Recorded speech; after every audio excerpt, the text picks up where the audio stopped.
আপনারা কেমন আছেন? স্যার শুকরিয়া, আলহামদুলিল্লাহ। আলহামদুলিল্লাহ স্যার, মাশাআল্লাহ মাশাআল্লাহ।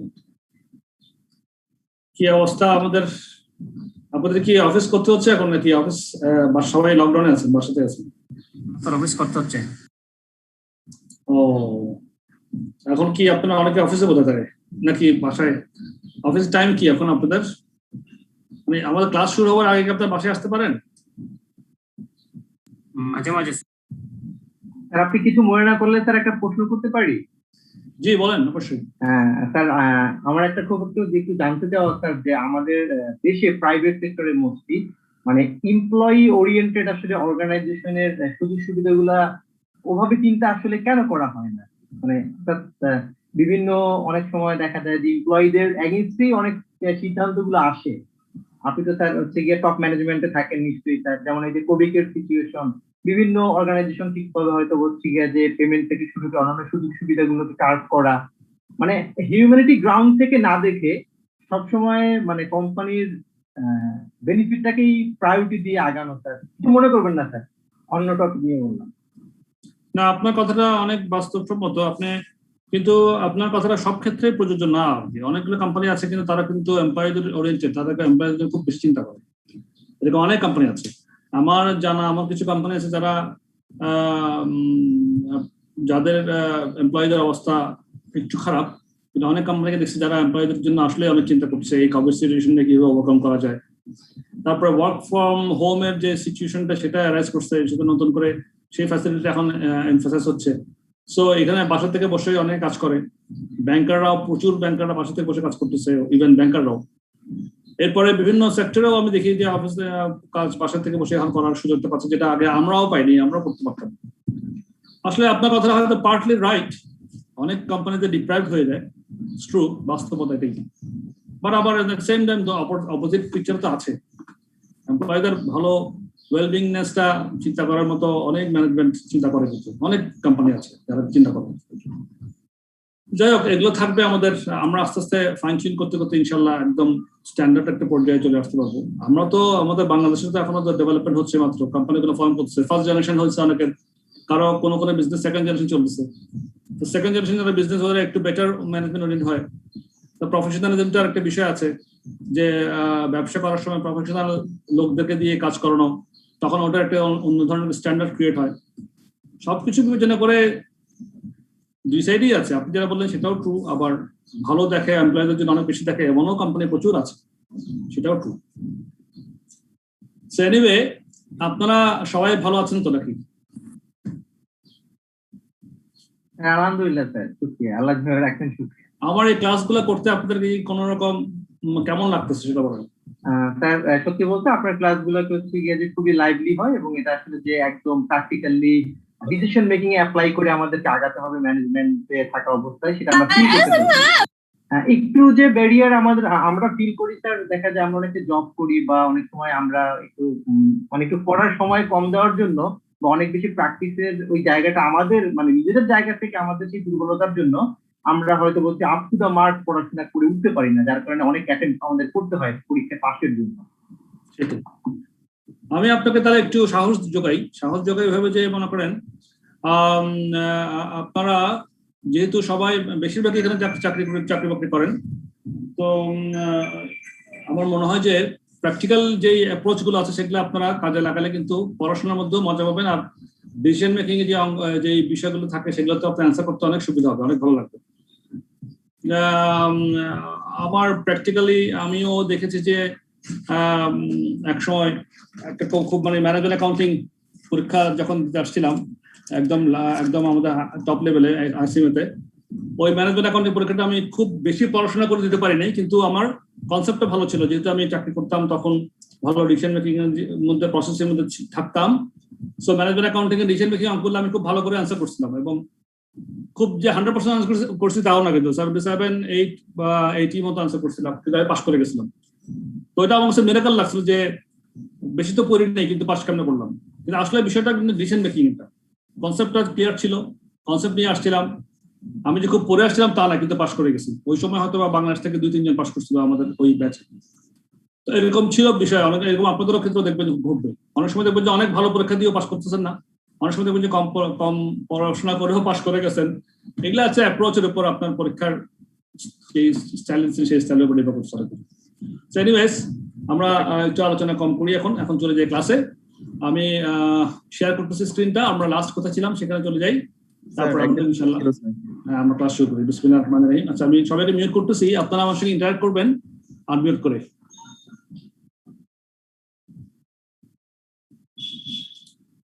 আমার স্ক্রিনটা দেখা যাচ্ছে? জি স্যার, দেখা যাচ্ছে। না মানে ওই যে আমার আমি বলি আপনার,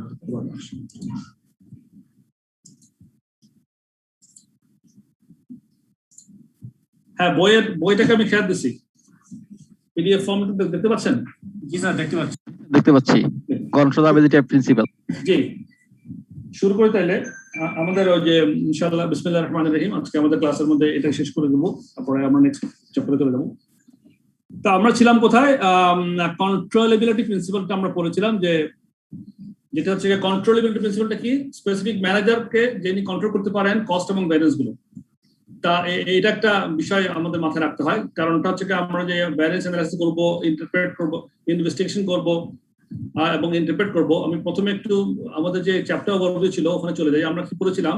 আমরা ভ্যারিয়াস ডিসকাশন এলিমেন্টস এর মধ্যে আমরা ইনভেস্টিগেশনটা পড়েছি, ইন্টারপ্রিটেশনটাও পড়েছি, আলোচনা করলাম গতকাল ক্লাসে। এবং এই দুটার প্রেক্ষিতে আমরা বলছি যে কন্ট্রোলেবিলিটি প্রিন্সিপালটাও এখানে একটা মনে মাথায় রাখতে হবে।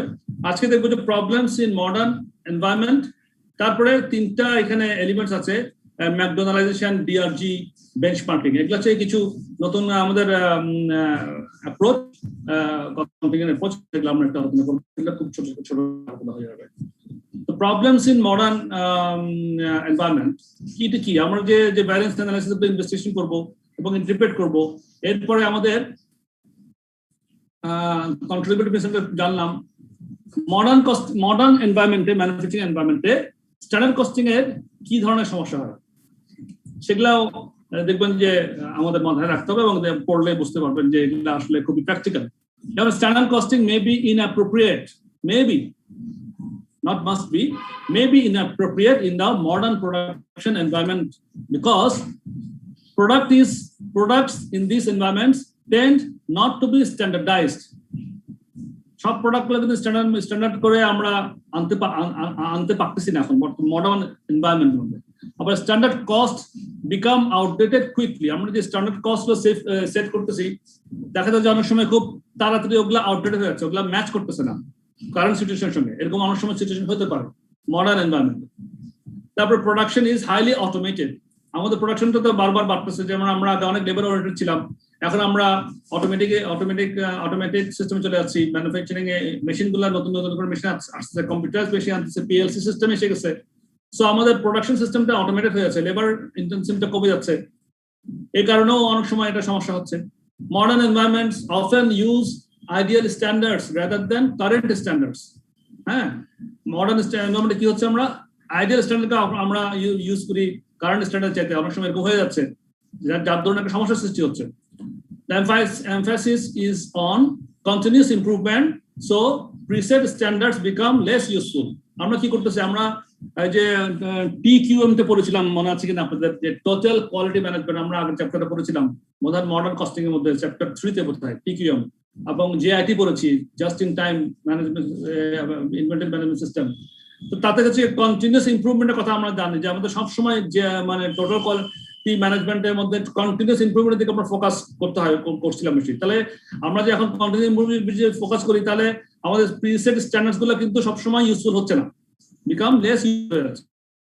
Variance main reports may arrive too late to solve problems. সেটা আমরা আগেও আলোচনা করেছি যে আমরা যদি ভ্যারিয়েন্স রিপোর্টটা যদি বেশি দিন দেরি হয়ে যায়, তাহলে রেকটিফিকেশনের জন্য আমরা অ্যাটেম্প নিতে পারবো না, আমরা তো কন্ট্রোল পার্টটাতে বেশি তখন আর করে লাভ হবে না। এই মাসেরটা যদি খুব মানে মাস এন্ডের পরে যদি আমরা ভ্যারিয়েন্স রিপোর্ট পেয়ে যাই, তাহলে করা যেতে পারে। এখন এক মাসের রেজাল্ট কি আমি 4 মাস পরে যদি রেজাল্টটা পাই, ভ্যারিয়েন্স অ্যানালিসিসটা পাই, তাহলে কিন্তু ওটা আমার কিন্তু সুবিধা হচ্ছে না। তো এই সমস্ত কারণে এগুলো মডার্ন এনভায়রনমেন্টে দেখা যাচ্ছে যে স্ট্যান্ডার্ড কস্টিংটা আমাদের এখানে সমস্যা সৃষ্টি করছে। ফার্দার এক্সপ্লেনেশন এখানে আছে, এগুলা জাস্ট একই কথা, আমি এগিয়ে যাচ্ছি একটু। কিন্তু এই ক্রিটিসিজম গুলোকে আবার অ্যাড্রেস করা যায় মানে এগুলার বিপক্ষেও কথা আছে, যেমন যেমন এখানে বলছে যে আপনার standard cost, an organization's decision to use standard costing depends on its effectiveness in helping managers to make the correct planning and control decisions. তাহলে এখানে ওই বিষয়টা চলে আসে যে একটা ম্যানেজার সেটা কারেক্টলি কন্ট্রোল করতে পারবে নাকি পারবে না, সেটার উপরে যে প্ল্যানিং হচ্ছে, ডিসিশন মেকিং হচ্ছে, সেটার কন্ট্রোল ডিসিশন গুলো পারবে কি পারবে না, তাহলে সেখানেও একটা ওই সেই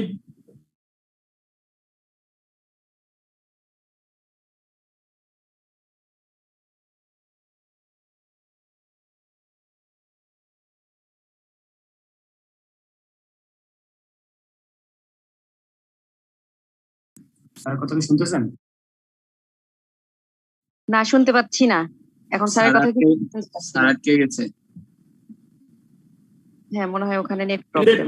আপডেট যদি করি তাহলে স্ট্যান্ডার্ডটা আমরা আপডেট করে থাকলে এটা ভালো, আমি তাহলে কন্ট্রোল ব্যবস্থাটা ইউজ করতে পারতেছি যদি পসিবল হয়। আর পসিবল না হলে তখন সিচুয়েশন যে পসিবল নাও হতে পারে, but we can do that. আমরা যদি স্ট্যান্ডার্ড কনস্টিটিউশন রেগুলার আপডেট করি তাহলে মডার্ন সিচুয়েশন সেটাকে আমরা কি করতে পারি, কন্ট্রোল পারপাসে ইউজ করতে পারি।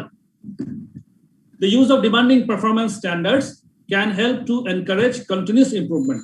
তাহলে আমাদের যে ডিমান্ডিং পারফরম্যান্স স্ট্যান্ডার্ড যদি করে রাখি, রেগুলার যদি আমরা আপডেট করতে থাকি, তাহলে আমার কন্টিনিউয়াস ইমপ্রুভমেন্টটাও এনকারেজ করবে আরো।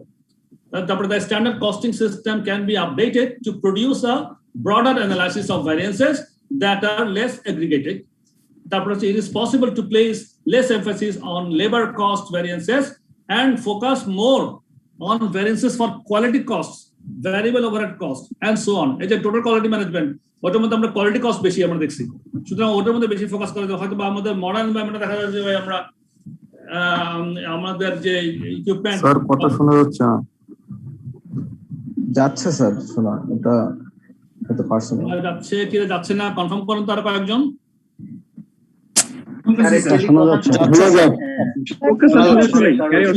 যিনি শুনতে পাচ্ছেন না আপনি একটু আপনার সাউন্ড ওই যে ওখানে দেখেন তো আপনি ওখানে কোনো প্রবলেম হচ্ছে কিনা, হ্যাঁ প্লিজ দেখেন। Then আসেন real-time information systems may have been developed which allow for corrective actions to be taken sooner in response to reported variances. এখন real time information systemটা কি?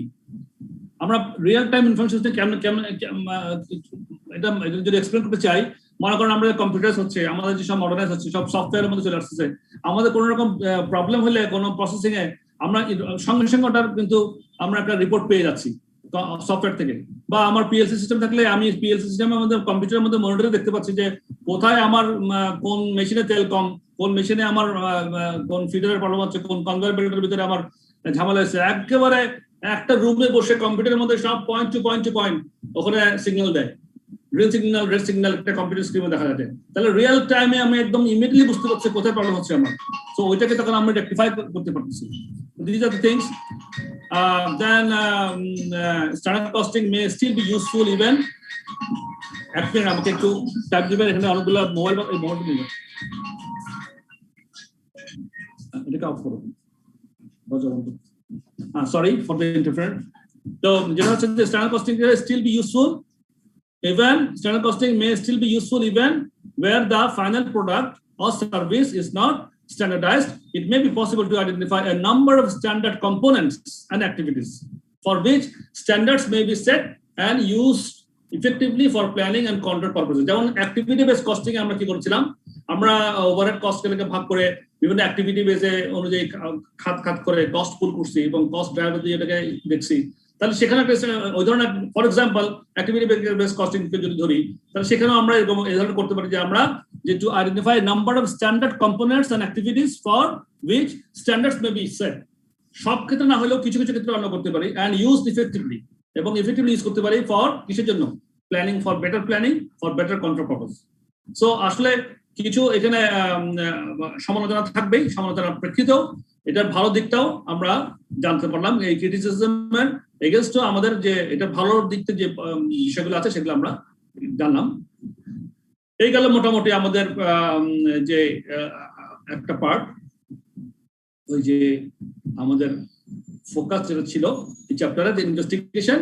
আমরা ইনভেস্টিগেশন করবো ভ্যারিয়েন্স গুলোকে, কি কারণে ভ্যারিয়েন্স এসেছে, তারপর ইন্টারপ্রিটেশন করবো, আমাদের কোন ভ্যারিয়েন্স কি কারণে এসেছে, যেমন পারচেসের মধ্যে পারচেসের মধ্যে প্রাইস ভ্যারিয়েন্স, ইউসেজ ভ্যারিয়েন্স, আর সরি মানে ম্যাটেরিয়ালের ক্ষেত্রে প্রাইস ভ্যারিয়েন্স, ইউসেজ ভ্যারিয়েন্স, তারপরে আপনার লেবারের ক্ষেত্রে আমাদের রেট ভ্যারিয়েন্স, তারপরে হচ্ছে যে আপনার efficiency variance, idol capacity variance, এই সবগুলা যে আছে এগুলা কি কি কারণে হইলো এই ইনভেস্টিগেশনের প্রেক্ষিতে আমরা তখন ইন্টারপ্রেট করতে পারবো, এবং একটার সঙ্গে একটা রিলেটেড কিনা, যেটা আমরা গত ক্লাসে আলোচনা করেছিলাম, রিলেটেড কিনা, রিলেটেড হলে আসলে একটা ভ্যারিয়েন্স, লেবার এফিসিয়েন্সি ভ্যারিয়েন্সটা কেন অ্যাডভার্স হইলো, সেটা কি কোনো পারচেজের যে আমার প্রাইস ভ্যারিয়েন্সের যে ফেভারেবল ছিল, ওই লো কোয়ালিটি মাল কিনছিলাম কিনা, বা অন্য কোনো প্রবলেম ছিল, এগুলো তো ইন্টারপ্রেট করে আমরা ইন্টারপ্রেট করতে পারবো, তখন ইন্টারপ্রেট করাটা আমাদের কাজ।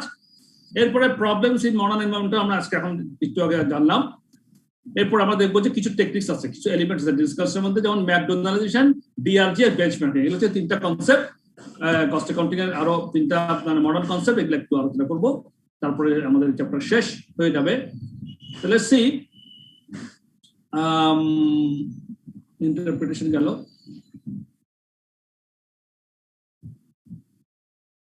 হ্যাঁ, তা আসেন তাহলে ম্যাকডোনাল্ডাইজেশন এটা কি জিনিস? ম্যাকডোনাল্ড সম্বন্ধে সবাই নিশ্চয়ই জানেন, এটা কি বলেন তো? ম্যাকডোনাল্ড কি? ফাস্ট ফুড চেইন শপ, যারা অনেক ইকোনমিক রেটে হচ্ছে গিয়ে যে প্রচুর পরিমাণে ফাস্ট ফুড ইউরোপে এবং pizza mainly sir. It's a big company, multinational chain company, যারা ফাস্ট ফুড বিক্রি করে, মোটামুটি এটি কনসেপ্ট, এটাই আমরা জানি। তো ম্যাকডোনাল্ডের যে ওরা যে প্রসেসটা করছে, প্রসেস অফ রেশনালাইজেশন, হ্যাঁ, মানে কাজের মধ্যে একটা থেকে একটা রেশনালাইজ করছে ওরা, করে তাদের যে এফিসিয়েন্সি লেভেলটাকে তারা অনেক হাই স্ট্যান্ডার্ড নিয়ে গেছে, এবং ওটা এত বেশি ভালো করছে ওরা যে ওইটাকে একটা কনসেপ্ট হিসেবে নিয়ে বলছি আমরা। যেমন an area where standard costing becomes very useful is in industries where McDonaldization might apply. এটা একটা কনসেপ্ট হিসেবে এখন নাম হয়েছে। The concept of McDonaldization comes from the success of the fast food company. In essence, McDonaldization is the process of rationalization. Rationalization মানে relation করা, rationalize করা, একটা প্রসেসকে একটার সঙ্গে একটাকে রিলেট করে করে ওরা ওদের এফিসিয়েন্সি লেভেলটা বাড়ানো, albeit taken to extreme levels. One of the fundamental aspects of McDonaldization is that almost any task can or should be rationalized. The process of McDonaldization takes a task and breaks it down into smaller tasks. একটা task নিয়ে ওরাকে ক্ষুদ্র ক্ষুদ্র ছোট ছোট ছোট পার্টে ওরা smaller টাস্কে এটা ভাগ করে ফেলে। Then this is repeated until all tasks have been broken down to the smallest possible level. তাহলে কি ওটা কাজগুলো ভাগ করতে করতে করতে, প্রত্যেকটা কাজকে ভাগ করতে, আবার ভাগ করতে করতে, পুনরায় ভাগ করতে করতে এমন জায়গায় আনে যে মানে স্মলেস্ট পসিবল লেভেল নিয়ে আসে কাজগুলোকে, একদম মানে ক্ষুদ্র ক্ষুদ্র ইউনিটের মধ্যে একটা কাজ, প্রত্যেকটা কাজকে ভাগ করে ফেলে। দেন কি হয়, the resulting tasks are then rationalized, তখন rationalize করতে পারে to find the single most efficient method for completing each task. তখন প্রত্যেকটা টাস্ক কমপ্লিট করার জন্য তারা এফিশিয়েন্টলি কাজ করার জন্য তখন তারা একটা ওয়ে খুঁজে পায়। all other methods are then deemed inefficient and discarded. তখন তারা করে কি, ওই যখন ছোট ছোট ক্ষুদ্র ক্ষুদ্র পার্টে যখন চলে আসে, মূল কাজের মধ্যে যখন চলে আসে যে মূল কোনটা করলে ফুল কাজটা বা ওই কাজের বেশিরভাগ হবে, বা কোন কোন কাজটা করা উচিত, মনে করেন একটা কাজে ভেঙে ভেঙে 8-10টা ভাগে ভাগ করলো, তার মধ্যে 2 দিনে নিয়ে হলে 2 দিনে কাজ করলে তো আমার কাজটা হয়ে যাচ্ছে। সো তারা সেভাবে কিন্তু এটা করে কি এফিশিয়েন্সি লেভেলটা হাই করছে। The impact of McDonaldization is that standards can be more accurately set. Standards can be more accurately set and assessed. Managers know with a high degree of accuracy how much time and cost should go into each activity. তখন হয় কি, time সম্বন্ধে এবং cost সম্বন্ধে ম্যানেজাররা তখন কিন্তু ওই activity সম্বন্ধে তখন ওই একটা অ্যাক্টিভিটিতে কতটুকু টাইম লাগা দরকার, কতটুকু কস্ট লাগা দরকার, ম্যানেজার তখন ক্লিয়ার আন্ডারস্ট্যান্ডিং যখন চলে আসে। এই জন্য বলছি তখন standards can be more accurately set and assessed. Although the principles are perhaps best understood by applying them to the way McDonald's has operated, it is important to remember that they can be applied to many other services, such as hairdressing, dentistry, or opticians services. তার মানে এটাকে standardise করা যায়। এমন অনেক কাজ, অনেক service oriented, এমন অনেক বিজনেস ওরিয়েন্টেড আছে যেটাকে কাজগুলোকে সেট করা যায়, স্ট্যান্ডার্ড সেট আরো মোর অ্যাকুরেটলি সেট করা যায় এবং অ্যাসেস করার জন্য এইভাবে করে এই ওদের এই যে ম্যাকডোনাল্ডাইজেশন এই প্রসেসটাকে ফলো করে করা যায়। মোর ডিটেইলের মধ্যে বলছে reserve identified, the term was defined by George Rizard 1996 as the process by which the principles of the fast food restaurant are coming to dominate more and more sectors of American society. তাহলে এই ম্যাকডোনাল্ডাইজেশন এই প্রসেসগুলো American অন্যান্য সোসাইটিতে অন্যান্য ক্ষেত্রেও এটা কিন্তু effectively এখন ইউজ করা শুরু করছে as well as the rest of the world. Rizard identified 4 dimensions of McDonaldization which are critical to the success of the model. একটা হচ্ছে efficiency, calculability, control and predictability. Efficiency হচ্ছে this means choosing the optimum means to achieve a given end. Customers should be able to get what they need more quickly and with less effort. Workers should perform tasks more quickly and with less effort. কি বলতেছে more quickly with less effort, এফোর্টটা কম দেবো কিন্তু আরো quickly করবো। কিভাবে করবো তাহলে কিভাবে করবো এফিসিয়েন্সিটা কিভাবে হাই করা যায়? তখন করছে কি ম্যাকডোনাল্ডস ফর এক্সাম্পল তারা তখন কি করলো ড্রিঙ্কস ডিসপেন্সার্স কে ইউজ করলো, অটোমেটিক কফি ব্রিভার্স কে ইউজ করলো, মাইক্রোওয়েভ ওভেনস ইউজ করা শুরু করলো, automatic potato peelers, dishwashers and pre programmed cash registers have saved time. তখন এগুলাতে এই সমস্ত ইকুইপমেন্ট যোগ করার পরে মডার্নাইজেশন হইলো হওয়ার সঙ্গে সঙ্গে হলে এগুলো সেভ টাইম সেভ হচ্ছে, এফিসিয়েন্সি বাড়তেছে, reduce the need for human input, তখন হিউম্যান ইনপুট কমে যাচ্ছে and reduce the scope for error, তার মানে এফিসিয়েন্সি তখন হাই হচ্ছে। তারপর আসে ক্যালকুলেটিবিলিটি, এগুলো সব প্র্যাকটিক্যাল কথাবার্তা পড়ে যাচ্ছি জাস্ট মাথায় আনার জন্য। Calculability, this means the ability to produce and obtain large quantities of something very quickly. Large quantities of something to produce and obtain large quantities of something very quickly. A problem with fast high volume production is that quality might suffer. Consequently, non-human technologies should be used as much as possible to perform tasks. Quantity has become equivalent to quality. A lot of something or the quick delivery of it means that it must be good. মানে আপনি যখন মানুষ যখন human যখন কম আসা শুরু করবে আপনার কোয়ালিটিটাও ভালো হবে, এফিসিয়েন্সি ভালো হবে এবং কোয়ালিটির সঙ্গে কোয়ান্টিটি ইকুইভ্যালেন্টলি এটা ভালো হবে, যেটাই ভালো হবে সেজন্য ক্যালকুলেটিভিটি ভালো। A lot of something of the or quick delivery of it means that it must be good. এবার control পারপজে there should be effective controls over both employees and customers. Both employees and customers মধ্যে একটা effective একটা control থাকতে পারে। In McDonald's restaurants, for example, customers are expected to clear their own tables after eating. Customer আসবে খায়া দায়া নিজের table নিজে পরিষ্কার করে চলে যাবে, এটা ওরা এক্সপেক্ট করে। সো এখানে একটা কন্ট্রোল পারপাসে তাদের জন্য এটা সহজ হয়। আর predictability, customers and employees should know exactly what they are going to get at any service point anywhere in the world.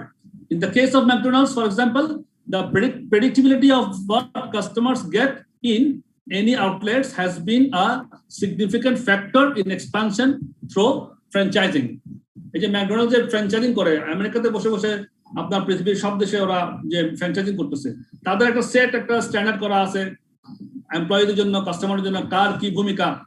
যেমন আমরা দেখছি যে এমপ্লয়িরা ওখানে এমপ্লয়ি নাই, কাস্টমাররা টিকিট কেটে ওখানে টিকিট দেয়, তারপরে এমপ্লয়িরা ওখানে খানাটা দেয়। আমরা KFC টেফসি এখানে ফাস্ট ফুডে দেখছি এরকম আমরা ওদের ওখানে দেখি টিকিটটা কাটা এক জায়গা থেকে কত টাকার কি কি আসতে লাগবে ওই টিকিটটা গিয়ে ওখানে দেয়, খাবার যারা সাপ্লাই করছে ওরা ওটা ফাটাফাটা রান্না করে ওরা নাম্বার ডেকে ওদেরকে দিয়ে দিচ্ছে। সো ওখানে একটা এমপ্লয়মেন্টটা কমে যাচ্ছে।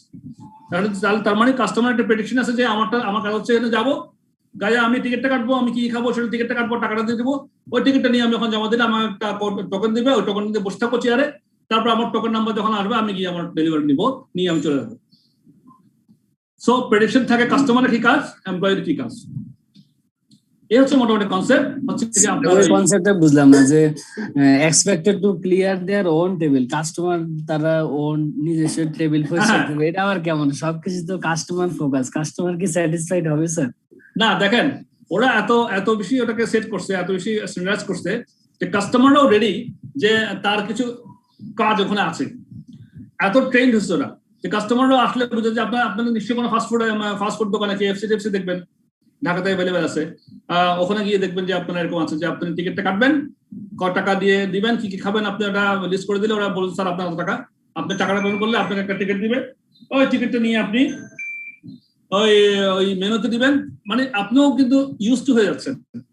আমার খেয়াল আছে এখানে চিটাগাংয়ে আমাদের কেএফসি যখন শুরু করছিল এখানে একজন তাদের একটা ওখানে আউটলেট করছিল, লাইন ধরে মানুষ দাঁড়ায় আছে, একেবারে দোতলায় করছে একতলা থেকে লাইন, খাওয়ার জন্য লাইন, মানে ওই টিকিট কাটার জন্য লাইন, প্রথম আর কি বিগিনিং এর দিকে। তখন তো ফার্স্ট আসছে কেএফসি শুনে মানুষ পাগল হয়েছে, কেএফসি কেএফসি কেএফসি, তো যাই ধরেন লাইন, বাংলাদেশ তো সব জায়গায় লাইন, ওই লাইন ধরে ওখানে আবার মানুষ দাঁড়াচ্ছে কিন্তু তবে কেউ কোনো হাঁকও করতেছে না, ভালো ভালো মানুষ গাড়ি নিয়ে আসছে লাইন ধরে দাঁড়িয়েছে, ওই খাওয়া এসে আসলে মানুষের একটা স্ট্যান্ডার্ডাইজটা কিন্তু মানুষের প্র্যাকটিস চলে আসে। আপনি যখন একটা এনভায়রনমেন্ট ক্রিয়েট করবেন তখন সেটা কেউ nobody will mind for that. আচ্ছা, এই গেল আমাদের মোটামুটি একটা ম্যাকডোনাল্ডাইজেশন সম্বন্ধে একটা কনসেপ্ট, এই কনসেপ্ট সম্বন্ধে আলোচনা। এরপর আসেন ডায়াগনস্টিক রিলেটেড গ্রুপস। এক মিনিট ওয়েট করি, আদান দিচ্ছে।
সো আমরা চলে এসেছি এখন ডায়াগনস্টিক রিলেটেড গ্রুপস। এটাও একটা কনসেপ্ট, নতুন একটা, এটা একটা কনসেপ্ট। এটা সাধারণত দেখা যায় হেলথ সেক্টরে এই ধরনের ম্যানেজমেন্ট অ্যাপ্রোচ, আমরা কস্ট অ্যাকাউন্টিং অ্যাপ্রোচ, আমরা ম্যানেজমেন্ট অ্যাপ্রোচ দেখছি আমরা। সেটা হচ্ছে one specific area where standard costing currently appears to be flourishing is in health care management.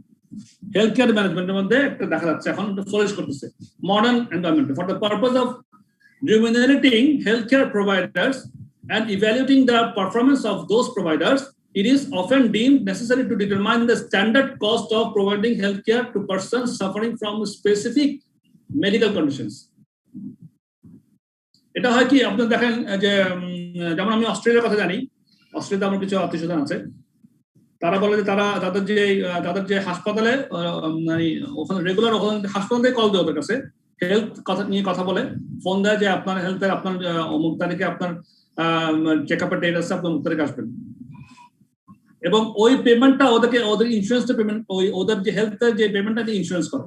তাহলে দেখেন কিন্তু এরা হঠাৎ করে গিয়ে আপনি ওখানে হেলথ চেক আপের যেমন দরকার নেই, একটা সিস্টেম স্ট্যান্ডার্ড করা আছে। হেলথ কেয়ার ডিপার্টমেন্ট থেকে, হসপিটাল থেকে ফোন আসে ওদের কাছে যে আপনার ডেট অমুক তারিখে এসে আপনি চেক আপ দিয়ে যাবেন, আপনাকে এইগুলো দিয়ে যাবেন, বা আপনি একটু আসেন, আপনাকে আমরা কেউ টেস্ট করে দেখবো। অটোমেটিক ফোন করতেছে, কিন্তু কেউ উইলিংফুলি মানে আপনার রুগী যাচ্ছে না, ম্যানেজমেন্ট থেকে ফোন করতেছে। তার মানে কি স্ট্যান্ডার্ড হয়ে আসে। আবার পেমেন্টটা ওদের জাস্ট সাইন করে আসে, ট্রিটমেন্টে গেছে, ট্রিটমেন্ট গিয়ে চেক আপ করার তারা এখন সাইন করে দিচ্ছে, ওই সাইনটা অটোমেটিক ইন্স্যুরেন্স কোম্পানির কাছে চলে যায়, ইন্স্যুরেন্স কোম্পানি থেকে পেমেন্টটা পেয়ে যায়। পেমেন্টটা কিন্তু ওরা ক্যাশে দেয় না এখন। সো এটাকে আমি অস্ট্রেলিয়ান একটা সিস্টেমে, আপনার সিডনিতে এরকম একটা সিস্টেমের কথা আমি জানি, যেটা আমি শুনে আসছি ওদের কাছ থেকে। সো দেখেন সেখানে একটা স্ট্যান্ডার্ডাইজ হয়েছে কিন্তু।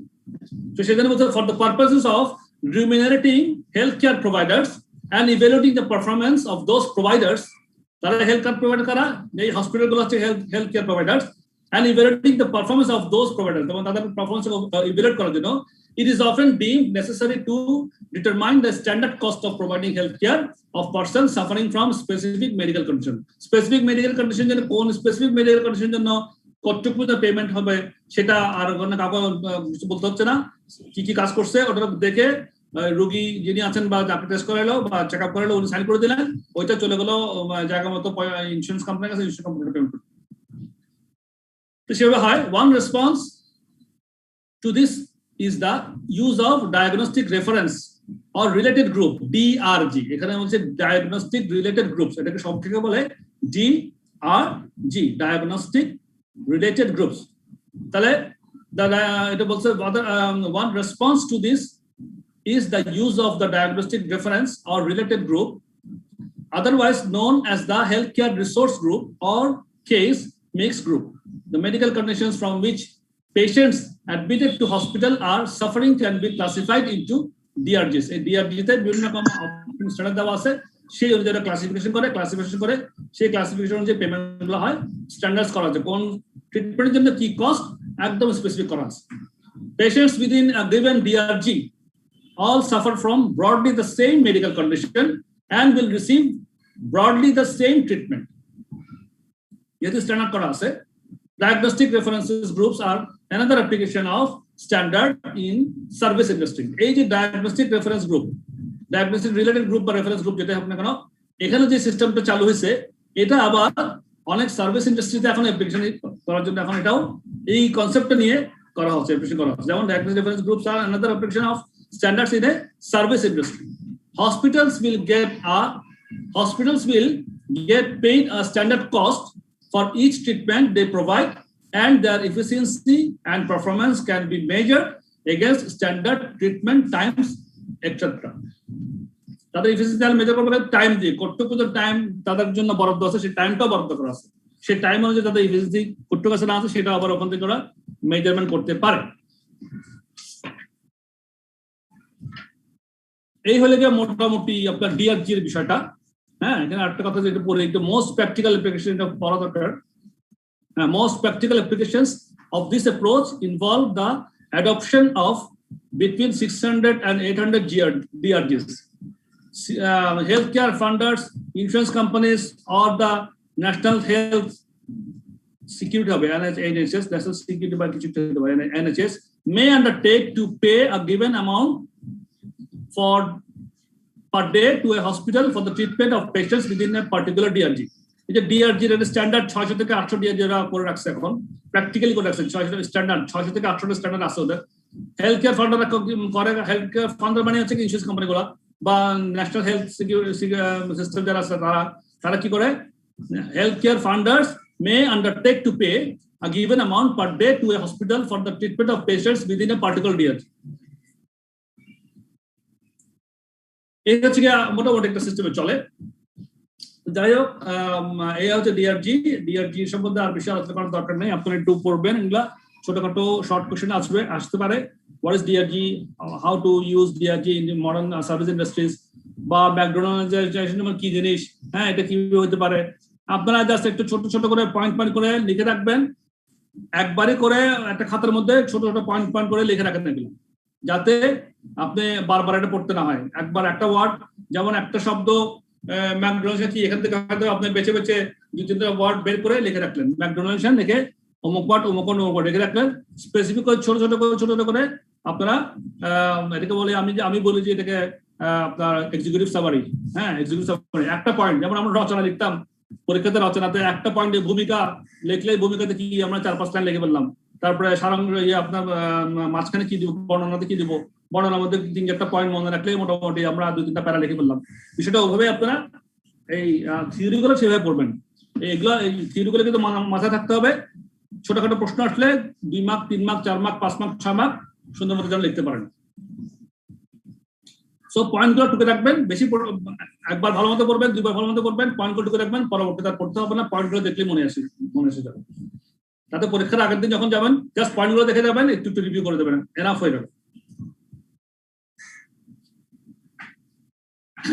তারপর আসেন বেঞ্চমার্কিং হ্যাঁ বেঞ্চমার্কিংটা খুব ইম্পর্টেন্ট দেখেন এটা একটা প্রসেস আমরা ম্যাকডোনাল্ডাইজেশন পড়লাম ডিআরজি পড়লাম বেঞ্চমার্কিংটা দেখি আরেকটা concept in addition to monitoring performance through variance analysis or as an alternative to variance reporting দেখেন in addition to monitoring performance through variance analysis আমি variance analysis না করে বা in addition to variance analysis অথবা as an alternative to variance reporting organizations might use benchmarking এটা একটা নতুন আরেকটা মডার্ন কনসেপ্ট আমরা আনতেছি, বেঞ্চমার্কিং।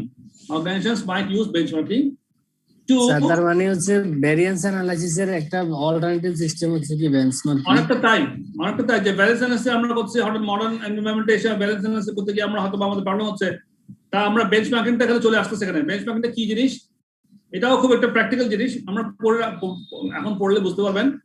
তো বেঞ্চমার্কিংটা তাহলে আমরা অনেক সময় অনেক অর্গানাইজেশন ইউজ করতেছে কিভাবে করে, টু মনিটর দেয়ার পারফরমেন্স, তাদের পারফরমেন্সটা মনিটর করার জন্য, and set targets for improve performance, এবং তাদের improve performance in a target set kar dibo. The basic idea of benchmarking is that performance should be assessed through a comparison of the organization's own products or services,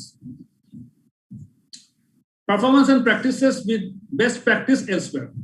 মানে আমার company ছাড়া অন্য কোম্পানিতে best practice কি হচ্ছে, আমার ডিপার্টমেন্টের সঙ্গে আমার কোম্পানির 5টা ডিপার্টমেন্টের মধ্যে এক ডিপার্টমেন্টে আমরা বেঞ্চমার্কিং করতে পারি, তার স্ট্যান্ডার্ড কেমন যাচ্ছে, বেস্ট প্র্যাকটিস কোথায় হচ্ছে, অথবা আমার আমার 5টা রিজনের মধ্যে কিভাবে হচ্ছে কাজ, বেস্ট প্র্যাকটিস কে করতেছে, ওটাকে বেঞ্চমার্কিং করা। তো বলতেছে যে basic idea of benchmarking is that performance should be assessed through a comparison, compare করবো কার সঙ্গে of the organisation's own products or services, performance and practices with best practice elsewhere. অন্য কোথাও যে বেস্ট প্র্যাকটিস হচ্ছে ওটার সঙ্গে আমারটা কি হচ্ছে তার তুলনা করে একটা benchmarking একটা স্ট্যান্ডার্ডাইজ করা। It is particularly relevant, for example, in PQM environment. এই যে আবার দেখছেন PQM কথাটা কতবার আসলো আমাদের সামনে। It is particularly relevant, for example, in total quality management environments, where measurements against predetermined standards is less relevant due to the focus on continuous improvement. Continuous improvement এর দিকে চিন্তা করি আমরা PQM এ, total quality management এ আমরা continuous ইমপ্রুভমেন্টে focus করি, তাহলে pre determined standard সেখানে rest relevant হয়ে যাচ্ছে। সেক্ষেত্রে আমরা বেঞ্চমার্কিংটা ওখানে আমরা অনেক সময় রিলেভেন্ট হয়ে যায় আমার জন্য। ডেফিনিশনটা কি বলতেছে, আচ্ছা তো এখানে দেখেন, benchmarking is simply about making comparisons with other organizations, simply making comparisons with other organizations, and then learning the lessons that those comparisons throughout. The European benchmarking code of conduct, ওরা কি বলতেছে, এটা simply একটা making comparisons with other organizations and learning the lessons from those comparisons. ওই compare করে অন্যান্য সঙ্গে আমরা ম্যাচ করে বেঞ্চমার্কিংটা করা। Benchmarking is the Xerox company ওরা একটা বলতেছে যে benchmarking is the continuous process of measuring products, services and practices against the toughest competitors. যে কোম্পানিরা ওদেরকে একবারে অবস্থা খারাপ করেছে, ওরা কিভাবে করতেছে ওটাকে ফলো করা, ওটাকে বের করে নিয়ে আসা, ওরা কেন আমার চেয়ে ভালো করতেছে। হ্যাঁ, তো benchmarking is the continuous process of measuring products, continuously কিছু করবো, আমার প্রোডাক্ট থেকে ওর প্রোডাক্টটা কেন বেশি বিক্রি হবে, আমার ঘাটতি কত, ওর মানে সুপিরিয়রিটি কোথায় আছে এখানে। তো measuring products, services and practices against the toughest competitors, recognised the industry leaders, best in class. এটা জেরক্স কোম্পানি, ওদের জেরক্স কোম্পানির সম্বন্ধে জানেন আপনারা, একটা ওই বিভিন্ন ইকুইপমেন্ট করে, ওরা অফিস ইকুইপমেন্টের কোম্পানি, জাপানিজ জেরক্স কোম্পানি, তাদের একটা ব্যাখ্যা তারা দিছে।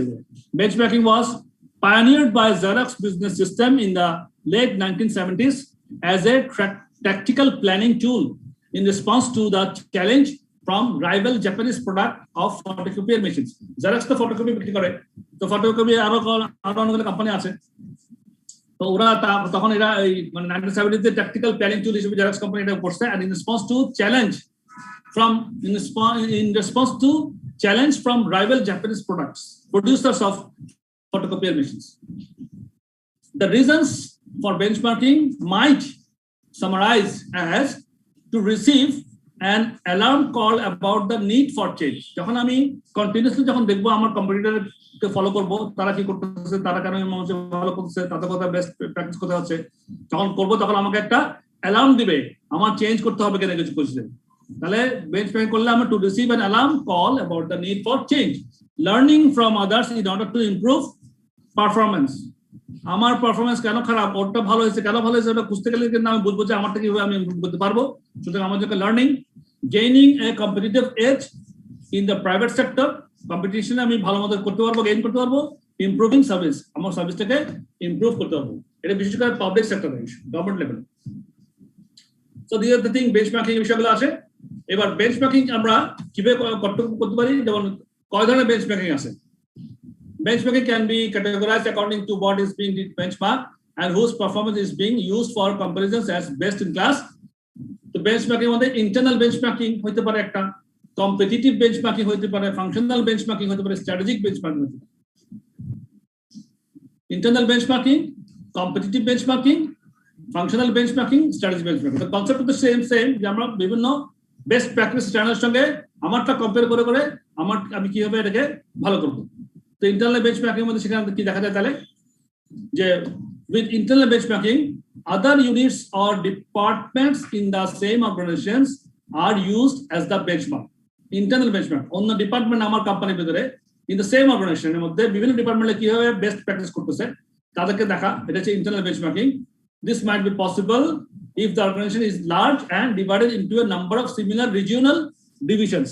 আমার ঢাকায় একটা আমার গ্রুপের ঢাকায় একটা পার্ট, চিটাগং একটা পার্ট, হ্যাঁ, আদার ডিস্ট্রিক্টের মধ্যে 3-4টা মিলে একটা পার্ট। এরকম যদি আলাদা করে হয়ে যায় তখন আমি ইন্টারনাল একটার সঙ্গে একটা পার্টের সঙ্গে একটা পার্ট, একটা রিজনের সঙ্গে একটা রিজনের বেস্ট প্র্যাকটিস নিয়ে কোথায় ওরা ভালো করতেছে, কে ভালো করতেছে, হ্যাঁ, তখন সেটা আমরা ধরতে পারি। কিংবা মাল্টিনেশনাল কোম্পানিগুলো বাংলাদেশে কাজ করতেছে, ইন্ডিয়াতে কাজ করতেছে, চায়নাতে কাজ করতেছে, তাহলে বেঞ্চমার্কিং করবো যে কোন দেশের আমার এমপ্লয়াররা বেস্ট করতেছে, বেস্ট কেন করতেছে, কিভাবে করতেছে সেটা যে বের করতে হয়, এটা যে ইন্টারনাল বেঞ্চমার্কিং। Competitive benchmarking, এটা কি হতে পারে, with competitive benchmarking the most successful competitors are used as the benchmark. আমার সবচেয়ে ভালো কম্পিটিটররা কিভাবে কাজ করতেছে, হ্যাঁ, সেটাকে আমি বেঞ্চমার্ক হিসেবে দিলাম। তারপর ফাংশনাল বেঞ্চমার্কিং, এটা ফাংশনাল বেঞ্চমার্কিং হচ্ছে comparisons are made with a smaller function, for example selling, order handling, dispatch, এগুলো তো ফাংশনাল কাজ, ছোট ছোট কাজ, হ্যাঁ, এগুলোর মধ্যে বেঞ্চমার্কিং কিভাবে কাজটিকে উন্নয়ন করা যায় ইন দ্য আদার অর্গানাইজেশন, অন্য অর্গানাইজেশনের মধ্যে আমি কিভাবে সেল প্রসেস কি, অন্য অর্গানাইজেশনের সেলস প্রসেসটা কি, এটা তাহলে যেটা বেস্ট সবচেয়ে ভালো যিনি সেলস প্রসেসটা যাদের সবচেয়ে ভালো তারটা নিলাম, ওটাকে বেঞ্চমার্ক কিছু করলাম, আমারটাকে আমি ইমপ্রুভ করলাম। স্ট্র্যাটেজিক বেঞ্চমার্কিং, এটা হচ্ছে কি, strategic benchmarking is a form of competitive benchmarking aimed at reaching decisions for a strategic action and organization change. Strategy হচ্ছে একদম টপ লেভেল ম্যানেজমেন্ট কাজ। Strategic benchmarking is a form of competitive benchmarking aimed at reaching decision for strategic action. Strategic action একদম top level management, board of director strategic decision করে নেয়, আমরা কি কোন দিকে আমাদের কাজ আমরা আগাবো, কিভাবে আমরা কোম্পানিকে ফর্ম করবো, কিভাবে আমাদের সেলস যাবে, আমরা কি করবো না করবো, স্ট্র্যাটেজিক ডিসিশন থাকে ওগুলো। তাহলে স্ট্র্যাটেজিক ডিসিশন বেঞ্চমার্কিং স্ট্র্যাটেজিক পর্যায়ে আমরা নিতে পারি। আর হচ্ছে companies in the same industry might agree to join a collaborative benchmarking process. যখন মনে করেন একটা অ্যাসোসিয়েশন আছে, মনে করেন সিমেন্ট ম্যানুফ্যাকচারিং অ্যাসোসিয়েশন, ওরা একটা জয়েন্ট একটা কোলাবোরেটিভ একটা বেঞ্চমার্কিং প্রসেস করতে পারে, সবাই মিলে একটা, তারা বলতে ঠিক আছে আমার সব ইন্ডাস্ট্রি, আমার এই অ্যাসোসিয়েশনের মধ্যে যতগুলো ইন্ডাস্ট্রি আছে সবগুলো মিলে আমরা আমাদের গুড ম্যানেজমেন্ট থিওরিগুলো বলবো, প্রসেসগুলোকে ওখানে বলবো, তার মধ্যে থেকে বেস্ট যেটা সেটাকে নিয়ে আমরা পুরো ইন্ডাস্ট্রিতে সেটা আমরা এস্টাবলিশ করবো, সেটা হচ্ছে collaborative benchmarking process. Companies in the same industry might agree to join a collaborative benchmarking process managed by an independent third party, such as a trade organizations.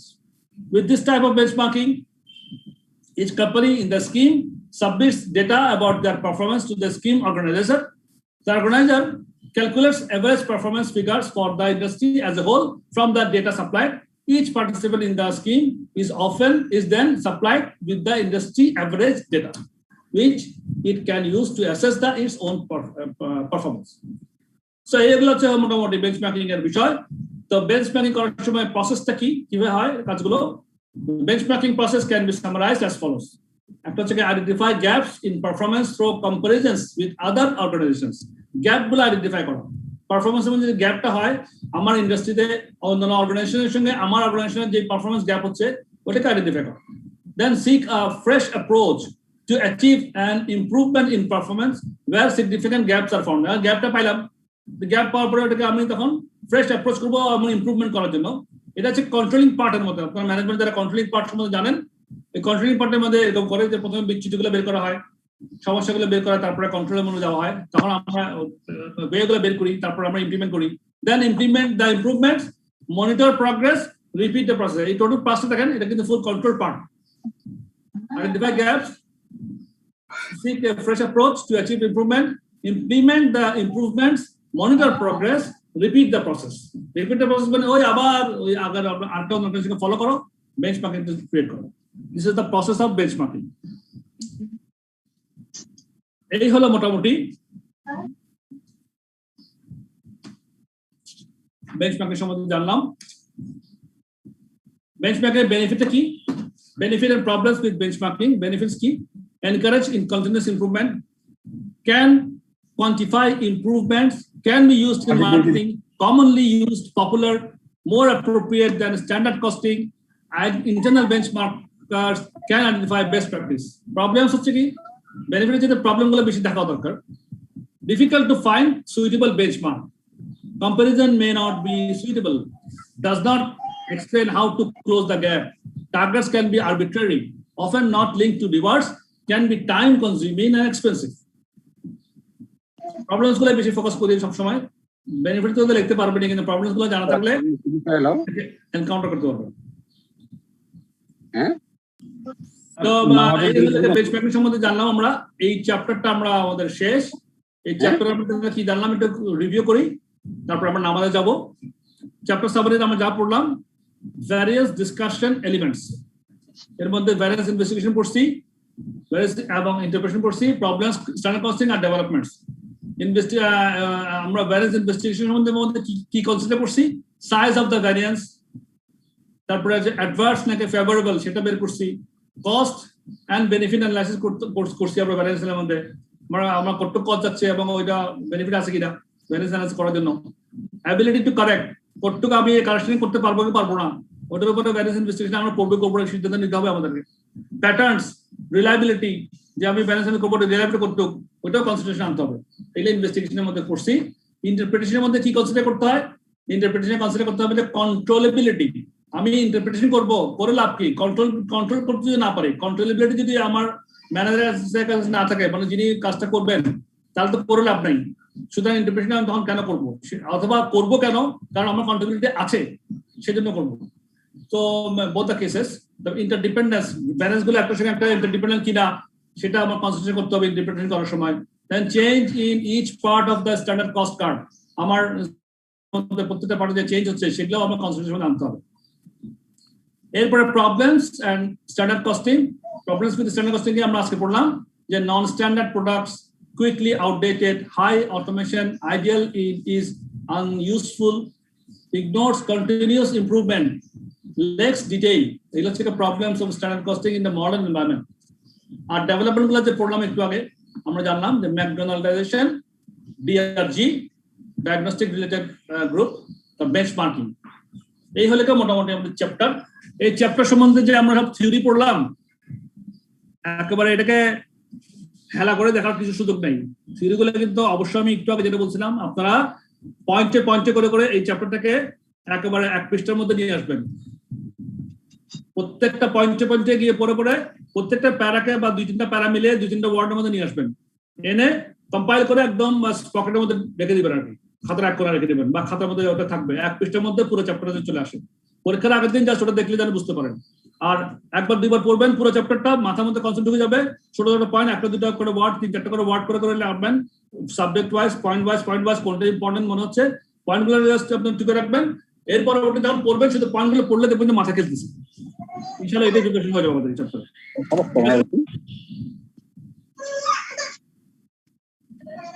তো এখানে দেখেন প্র্যাকটিক্যাল কোশ্চেন আছে কিছু, টেস্ট অফ আন্ডারস্ট্যান্ডিং, এগুলা 5 marks 10 marks, বেশি marks না। এগুলা পড়লে দেখবেন যে আরো বেশি মাথায় ক্লিয়ার কনসেপ্ট কাজ করবে। বেশি নাই, 4-5টা আছে। এগুলা ও পড়ে কিভাবে সলভ করছে, কিভাবে অ্যান্সার করছে, অ্যান্সারও দেওয়া আছে, সুবিধা আছে এটা বুঝতে। এগুলো পড়লে আপনার ক্লিয়ার হবে। So this was the chapter. আমরা নামাজে যাব, নামাজে গিয়ে আবার আমরা আসবো। তাহলে নামাজে ব্রেক নিচ্ছি, কি বলেন? জি স্যার।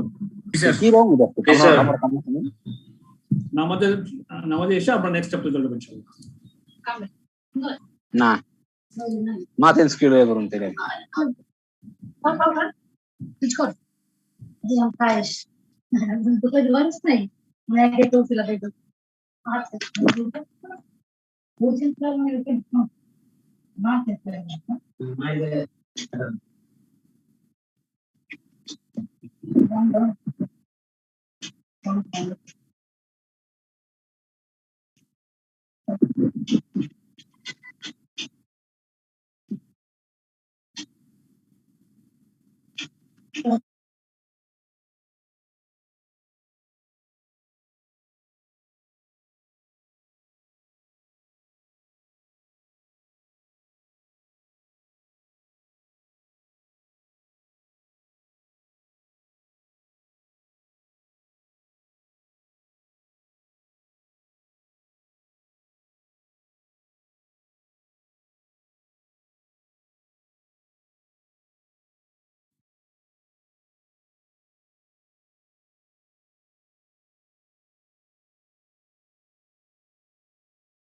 নামাজ পড়ে আসছেন এমন কেউ রেসপন্স করেন আসছেন কিনা? আমি এসে গেছি।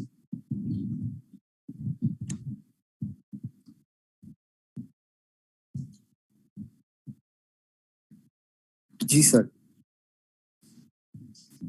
নামাজ পড়ে আসছেন? জি স্যার।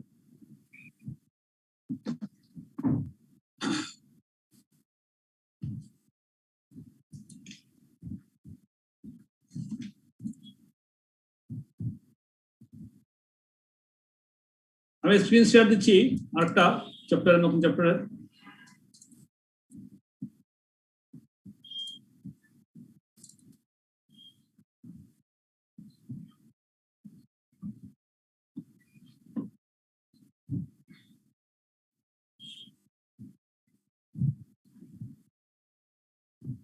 আসছে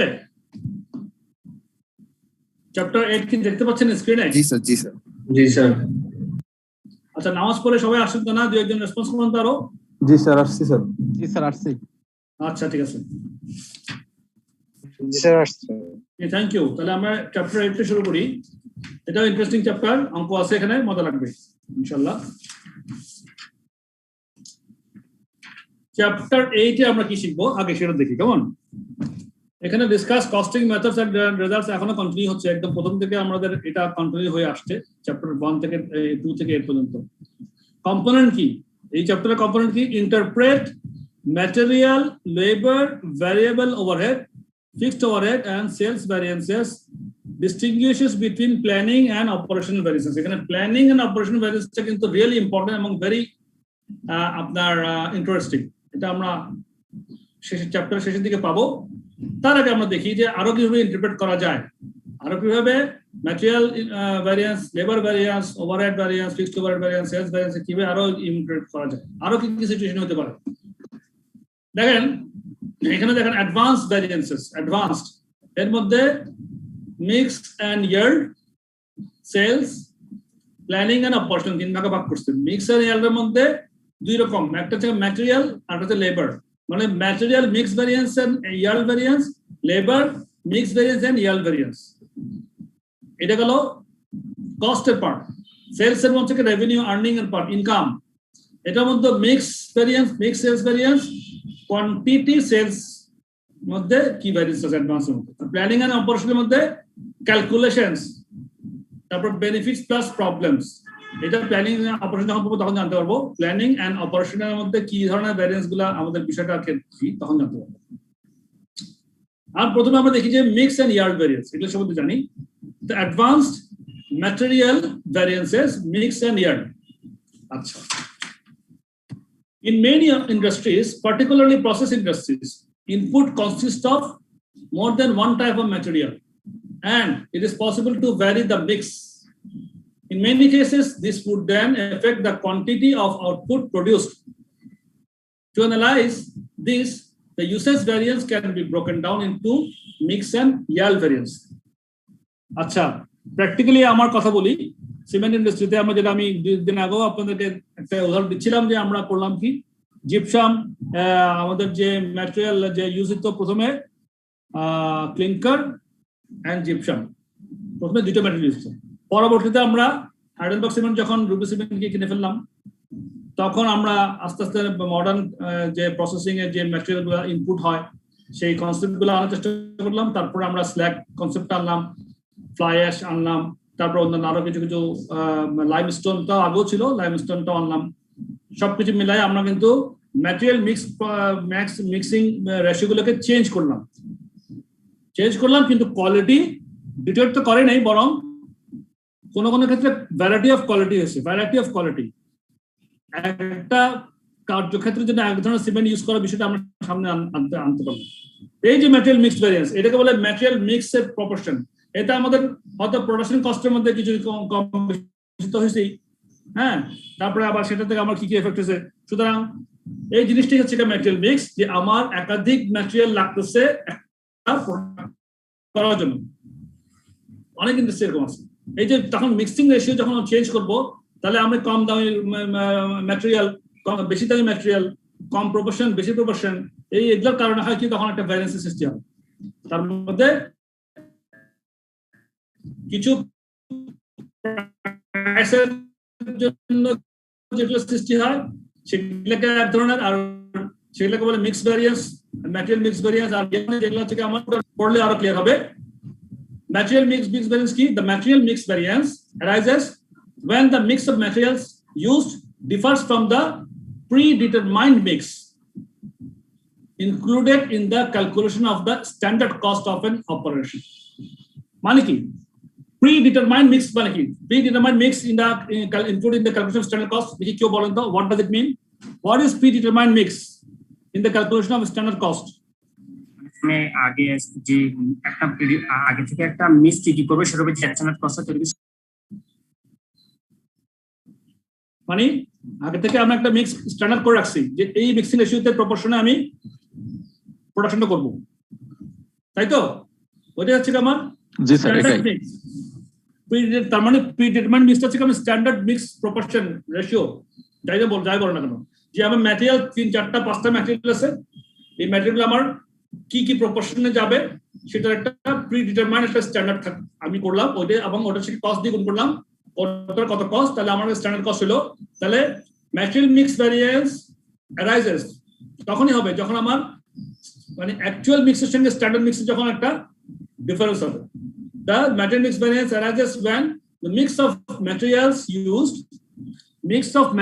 used, লক্ষ্য করবেন, when the mix of materials used differs from the predetermined mix বা স্ট্যান্ডার্ড মিক্স যাই বল না কেন। হ্যাঁ, এটা তখন আমার একটা ম্যাটেরিয়াল মিক্স ভ্যারিয়েন্সের সৃষ্টি হবে। কথাটা ক্লিয়ার কিনা? জি স্যার, ঠিক আছে। আচ্ছা, এই বেসিক কনসেপ্ট গুলো মাথায় দিয়ে ফেলি, তাহলে আমাদের ওই অঙ্কের মধ্যে এসে আর ঝামেলা হবে না। তাহলে ম্যাটেরিয়াল মিক্স কি বুঝলাম, যে আমার একটা স্ট্যান্ডার্ড মিক্স আমি আগে কস্ট কার্ডের মধ্যে করে রাখছি। কস্ট কার্ড মানে কি? পার ইউনিট কস্ট, তাই তো? কস্ট কার্ড সম্পর্কে বলছিলাম, খেয়াল আছে? কস্ট কার্ড মানে পার ইউনিট কস্ট। তাহলে প্রিডিটারমাইন্ড একটা ম্যাটেরিয়াল মিক্সের একটা হিসাব আমার ছিল, প্রথম থেকেই ছিল, স্ট্যান্ডার্ড ছিল, কিন্তু আমি অ্যাকচুয়ালি গিয়ে এসে প্রিডিটারমাইন্ড মিক্সটাকে ফলো না করে উল্টাপাল্টা কিছু হয়েছে। এই যে হওয়ার কারণে যে ডিফারেন্সটা হয়েছে, যে ভ্যারিয়েন্স হয়েছে, সেটাই হচ্ছে, সেটার কারণে হচ্ছে ম্যাটেরিয়াল মিক্স ভ্যারিয়েন্স সৃষ্টি হয়। ম্যাটেরিয়াল ইয়াল্ড ভ্যারিয়েন্সটা কখন হবে তাহলে? স্যার এই মিক্স ভেরিয়েন্স যদি ফেভারেবল হয় তাহলে তো সমস্যা নেই। সাবা কি স্যার? যদি মিক্স ভেরিয়েন্সটা আমাদের ফেভারেবল থাকে, আমি প্রিডিটারমাইন্ড মিক্সিং এর উপর যে কস্টিং বা স্ট্যান্ডার্ড ক্যালকুলেশন করেছিলাম, অ্যাকচুয়ালি সেই মিক্সিং যদি চেঞ্জ হয়, বাট সেটা আমার ফেভারেবল কন্ট্রোলে, মানে আরো কমাই দিছে মিক্সিংটা। বুঝতে পারছি। হ্যাঁ, আপনার ফেভারেবল হতে পারে, ডিসফেভারেবল হতে পারে। হ্যাঁ, সেটা তো প্র্যাকটিক্যাল সিচুয়েশন যা দাঁড়ায়। বাট আচ্ছা, দুইটা হইতে পারে, দুইটাই হতে পারে। ইয়ার্ড তাহলে মিক্স ভ্যারিয়েন্স বুঝলাম যে ম্যাটেরিয়াল মিক্সিং সম্বন্ধে রেশিও নিয়ে উল্টাপাল্টা হলে যার যেটা কারণ সৃষ্টি হয় মিক্সিং। আর ইয়ার্ডটা করা হয় material yard variance. Material yield variance arises when there is a difference between the standard output for a given level of input and the actual output attained. আমি মনে করেন যে ম্যাটেরিয়াল যতগুলো দিলাম সবগুলো মিলে টোটাল কত টন দিলাম, কত কেজি দিলাম ইনপুট, এবং স্ট্যান্ডার্ড অত কেজি দিলে আমার ম্যাটেরিয়ালে আমার স্ট্যান্ডার্ড কত আউটপুট হওয়া দরকার ছিল। হ্যাঁ, কিন্তু আসলে আমার অ্যাকচুয়ালি কি আউটপুট হয়েছে, কি আউটপুট হওয়া উচিত ছিল, কি আউটপুট হয়েছে, এইটার ডিফারেন্স থেকে ইয়ার ডিফারেন্স। তাহলে মিক্সিং রেশিও পার্টিকেল মিক্সিং এর যে সমস্যা হয় ওটাতে হয় কি, ওটাতে কিন্তু এই ধরনের আউটপুট ইনপুটের সমস্যা হয়ে যেতে পারে। যেমন material yard variance arises, material yard মানে কি? ইয়ার্ড মানে কি? ইয়ার্ড শব্দের অর্থ কি? ইয়ার্ড YIELD, ইয়ার্ড শব্দের অর্থ কি? প্রদান করা। প্রোডাকশন স্যার, প্রোডাকশন হতে পারে। এক্ষেত্রে ইয়ার্ড হচ্ছে কি আপনার আউটপুট। হ্যাঁ, পরিণামটা কি, আউটপুটটা কি, কি পরিণাম হইলো, আমি একটা কাজ করার পরিণামটা কি হইলো, বিষয়টা তো এরকমই, তাই না? The material yield variance arises কখন arise করে? When there is a difference between the standard output for a given level of input, একটা given level of input এর জন্য স্ট্যান্ডার্ড আউটপুট কত হওয়া ছিল সেটার সঙ্গে ডিফারেন্স করার সঙ্গে অ্যাকচুয়াল আউটপুটের সঙ্গে। অ্যাকচুয়াল আউটপুট কি হয়েছে এবং কতটুকু আউটপুট হওয়া উচিত ছিল স্ট্যান্ডার্ড ইনপুটের কারণে। আমি কতটুকু স্ট্যান্ডার্ড ইনপুট দিলে কতটুকু স্ট্যান্ডার্ড আউটপুট হবে, সেটা যেটা স্ট্যান্ডার্ড করছিলাম আমরা, সেটার সঙ্গে অ্যাকচুয়াল আউটপুটের কি ডিফারেন্স, সেটাই হচ্ছে ইয়ার্ড, পরিণামের ডিফারেন্স। কথা ক্লিয়ার? স্যার যদি বলি তাহলে ম্যাটেরিয়াল ইয়েল্ড ভেরিয়েন্স হলো আমরা ম্যাটেরিয়াল মিক্সিং ঠিক রেখে আউটপুট যদি ভেরিয়েন্স হয় সেটা, ব্যাপারটা এরকম, আমার আলটিমেট রেজাল্টটা কি হইলো? আসলে আলটিমেট রেজাল্ট সেকেন্ড অপশনটা ভালো বলছেন। আলটিমেট রেজাল্ট কি হলো আবার বলি, আমি তো প্রথমে স্ট্যান্ডার্ড করব একটা মিক্সিং রেশিওর উপর নির্ভর করে, যে ভাই আমি material A B C 50%, 30%, 20% use করবো। ফর এক্সাম্পল ম্যাটেরিয়াল এ 50% দিব, ম্যাটেরিয়াল বি দিব 30%, ম্যাটেরিয়াল সি দিব 20%। এখন এইটা দিলে আমি যত কেজি দিব ওই প্রপোর্শন, এটা আমার standard proportion, mixing proportion standard percentage করে ফেললাম। হ্যাঁ, কিন্তু আমি দিতে গিয়ে এই স্ট্যান্ডার্ডের মধ্যে আর অ্যাকচুয়ালের মধ্যে কিছু হেরফের হইল। হেরফেরের কারণে আমার আউটপুটে কি এফেক্ট করলো, আউটপুট যে ইউনিটটা যত কোয়ান্টিটি কেজি ইয়ে আসলো ওটার মধ্যে কি এফেক্ট করলো, এই ডিফারেন্সটি হচ্ছে ম্যাটেরিয়াল ইয়াল্ড ভ্যারিয়েন্স। স্যার অনেক সময় ইনপুট ঠিকঠাক দিলে আউটপুট ডিফারেন্স হতে পারে না? ইনপুট ঠিকঠাক দিল আউটপুট ডিফারেন্স হতে পারে? সেটা তো হতে পারে, ম্যাটেরিয়াল হতে পারে, অবশ্যই হতে পারে। তখন তো স্যার তাহলে ইয়েল ভেরিয়েন্স হবে। হ্যাঁ, ভ্যারিয়েন্স তো মাই তো এটাই তো আমাদের হিসাব, বুঝছেন না? এইটাই তো আমি হিসাব করবো আমার ভ্যারিয়েন্সটা কেন হলো, ইনপুট বেশি হয়েছে না আউটপুট বেশি হয়েছে, নাকি প্রপোর্শনাল সমস্যা করছি, নাকি আমার মিক্সিং এর মধ্যে কি হয়েছে, ওইটাই তো আমার ভ্যারিয়েন্স অ্যানালাইসিস। তো এটা আমাদের ভ্যারিয়েন্স অ্যানালাইসিস। স্যার অনেক সময় মিক্সিং এর সমস্যা হতে পারে, আবার মিক্সিং এর সমস্যা না হলেও ডিফারেন্স হতে পারে, দুইটাই হতে পারে। আচ্ছা, তাহলে আসেন, তাহলে মেটেরিয়াল মিক্স ভ্যারিয়েন্স এবং ম্যাটেরিয়াল ইয়াল্ড ভ্যারিয়েন্সের মধ্যে একটা আইডিয়া, এই আইডিয়াটা কত করতে পারলে লেবারটাও ক্লিয়ার হয়ে যাবে, আর কোনো ঝামেলা থাকবে না। সো আমাদের মোটামুটি mix variance and yield variance দুইটা টার্ম এখানে আছে, মাথায় একটু ঢুকছে কিনা বলেন? জি স্যার বুঝছি স্যার। একটু আগাই তাহলে আরো ইনশাআল্লাহ ক্লিয়ার হবে। মিনিংটাকে, the meaning of mix variance, মিনিংটাকে, মিক্স ভ্যারিয়েন্সের মিনিং কি? For material and labour variances, a mixed variance measures whether the actual mix that occurred was more or less expensive. কি বলতেছে? more or less expensive। আপনারা চাইলে more or less expensive নিচে একটা underline করে রাখেন যে more or less expensive কি মানে দেন দ্য স্ট্যান্ডার্ড মিক্স। আমরা এই ভ্যারিয়েন্সটা কখন হয়, কখন কিভাবে মেজার করি ম্যাটেরিয়াল মিক্স ভ্যারিয়েন্সটা? whether the actual mix that occurred, actual mix যেটা আমরা ঘটনা ঘটাইছি প্রোডাকশন করার সময়, অ্যাকচুয়াল মিক্স যেটা আমরা প্রোডাকশন করার সময় করছি, অকার যেটা করছি, ওয়াজ মোর অর লেস এক্সপেন্সিভ। কার থেকে more or less expensive? Standard থেকে। স্ট্যান্ডার্ড মিক্সের মধ্যে গিয়ে আমার যেটা ছিল সেটার থেকে আমার অ্যাকচুয়াল মিক্সের মধ্যে গিয়ে আমার এক্সপেন্সটা বেশি হয়েছে না কম হয়েছে, এইটাই হচ্ছে আমার মিক্স ভ্যারিয়েন্সের মেজার করার বিষয়। কথাটা ক্লিয়ার? তো আবার পড়ি, for material and labor variances, a mixed variance measures whether the actual mix that occurred was more or less expensive than the standard mix. If the mixture is varied so that a larger than expected proportion of more expensive material is used, then there will be an adverse variance. যখন মখন প্রপোর্শনে যদি আমার যে ম্যাটেরিয়ালের দাম বেশি, expensive বেশি, proportional যদি আমার expected আমার যদি বেশি প্রপোর্শন যদি সেটা ইউজ করি, তাহলে আমার কস্ট অফ প্রোডাকশন বাড়বে না? জি স্যার, বেড়ে যাবে। এবং আমার ভ্যারিয়েন্স সিস্টেম হবে না সেখানে স্ট্যান্ডার্ড চাইতে? হ্যাঁ হ্যাঁ, অবশ্যই অবশ্যই হবে। এই সেই কথাই বলতেছে, if the mixture is varied so that a larger than expected proportion of a more expensive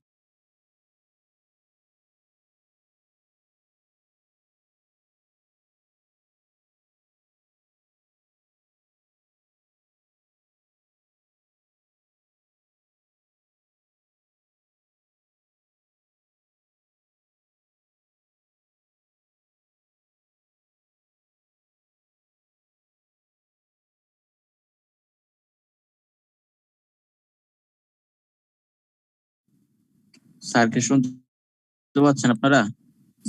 না, শোনা যাচ্ছে না।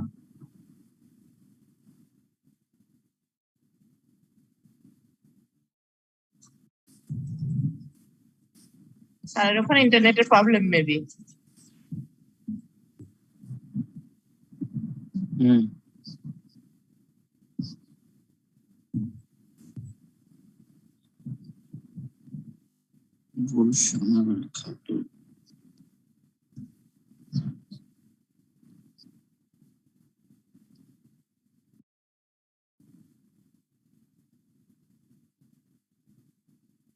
স্যারের কথা কি শুনতে পাচ্ছেন আপনারা?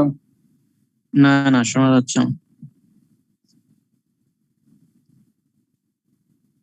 স্যার বের হয়ে গেছে।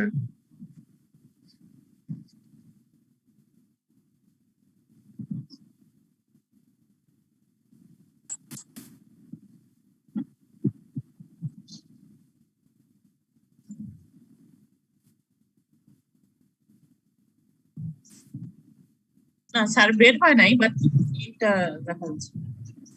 হ্যাঁ, আমি একটু বোধহয় আমার বোধহয় স্যার মাঝখানে একটু ব্রেক হয়ে গিয়েছিল স্যার। ডিসকানেক্ট হয়ে গেছিল। তো যাই হোক, আমি আবার আসছি, আপনারা আমার সঙ্গে আবার জয়েন করেন। আমি আবার শেয়ার দিচ্ছি, কেমন?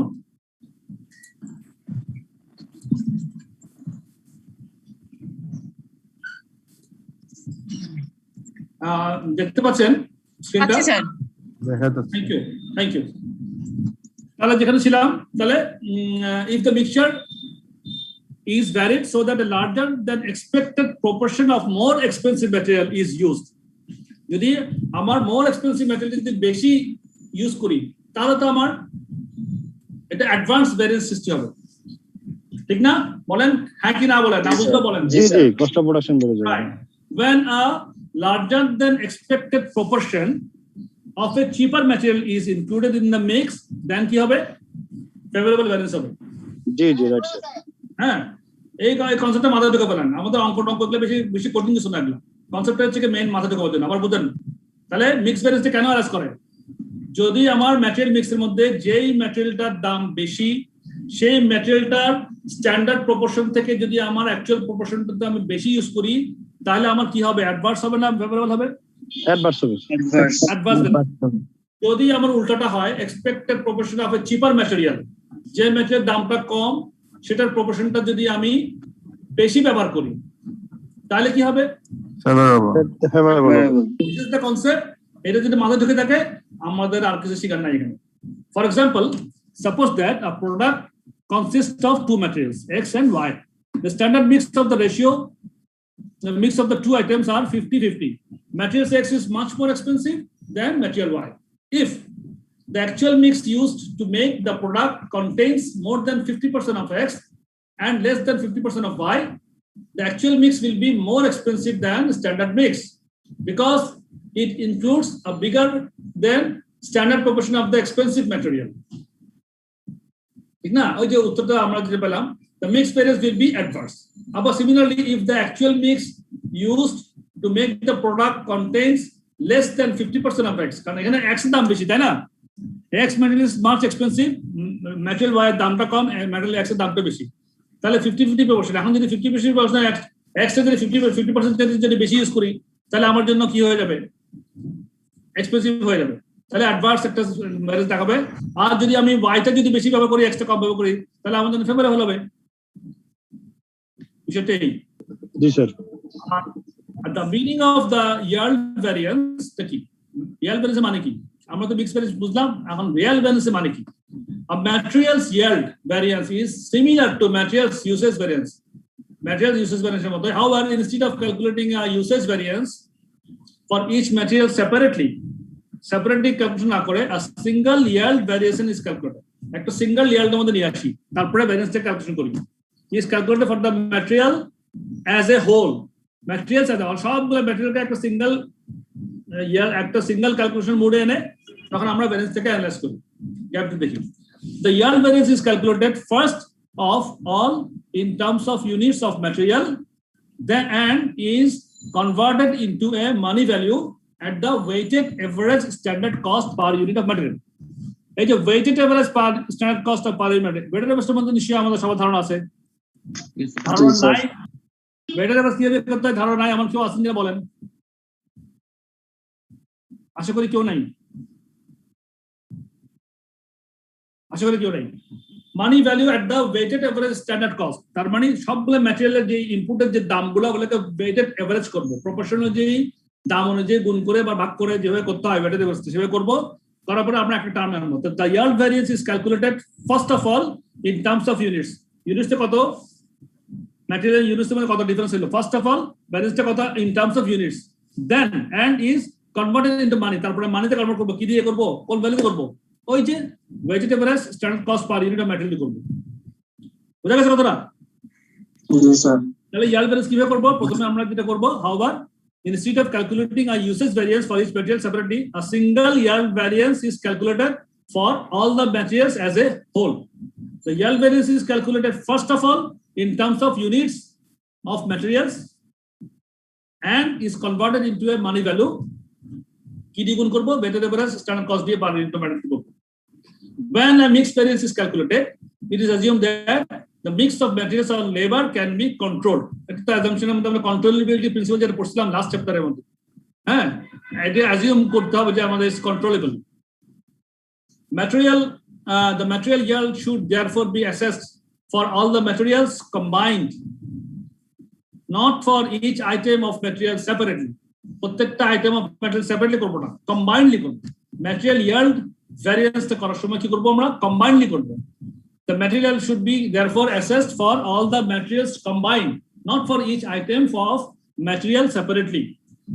Similarly, the labor yield variance should be assessed for the labor team as a whole, not for each grade of labor separately. Labor ক্ষেত্রে উদাহরণ দিতে পারেন, আপনারা কি একটা দেন তো, what is grade of labor assessed for the labor team as a whole? এই টিমের ভিতরে কি আছে আর not for each grade of labor, একটা উদাহরণ দেন দেখি কেউ।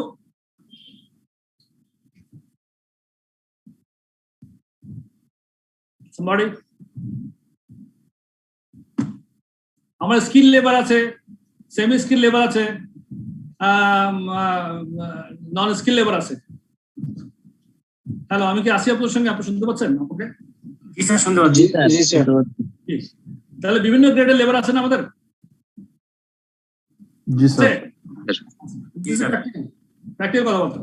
তাহলে লেবার মিক্সড ম্যাটেরিয়ালটা যেভাবে করবো, ম্যাটেরিয়াল ইয়ারটা যেভাবে করবো, লেবার ইয়ারটা ঠিক একই রকম হবে। ম্যাটেরিয়াল ক্ষেত্রে ম্যাটেরিয়াল মিক্স, লেবার ক্ষেত্রে labour mix. The labor yield variance should be assessed for the labor team as a whole. Team মানে টিমের ভিতরে আমার আনস্কিল লেবারও আছে, সেমি স্কিল লেবারও আছে, হাই স্কিল লেবারও আছে, সুপার স্কিল লেবার আছে, যা আছে সব ধরনের লেবার আছে। Team as a whole, not for each grade of labor separately. কথাটা ক্লিয়ার? এই কনসেপ্টগুলো মাথায় রাখেন, তাহলে আমাদের আর বুঝতে কোনো অসুবিধা হবে না।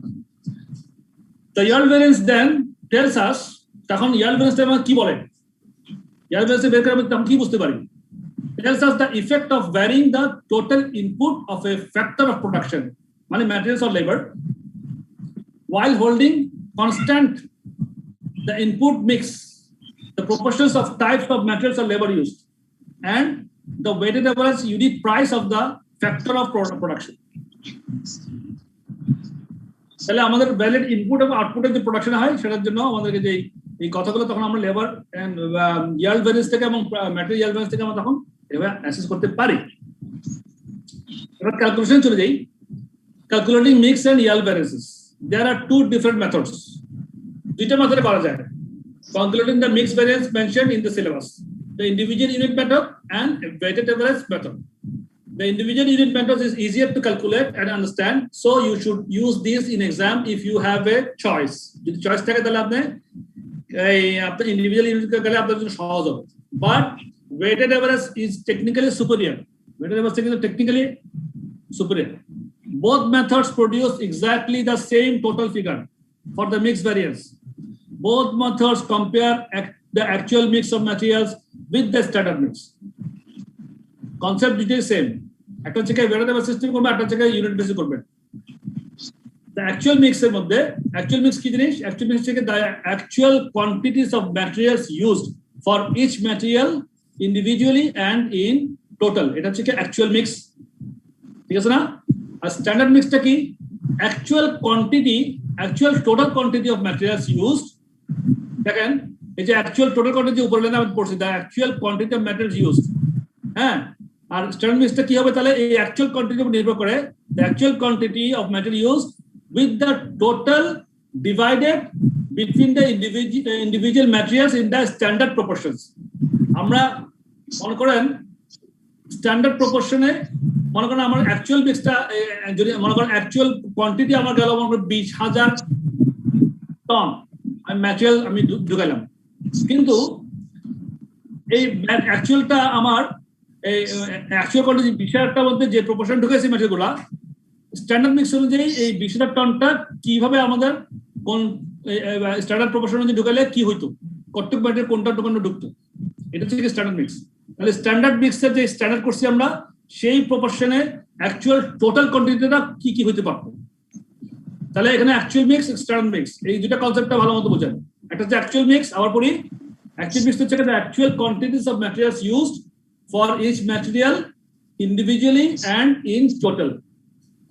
And standard mix হচ্ছে কি, the actual quantity of materials used with the total divided between the individual materials in standard proportions.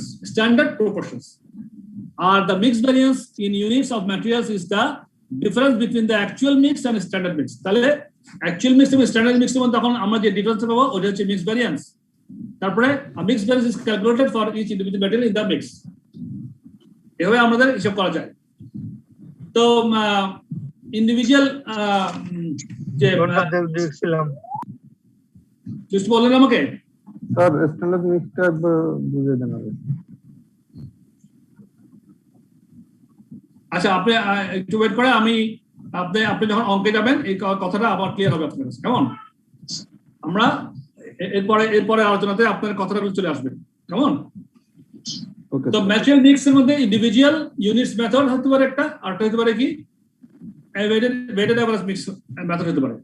Individual মেথডের মধ্যে কি করি আমরা, write down the actual input in the actual mix, তারপর take the actual input in total, push it down one line and then work it back in the standard proportions.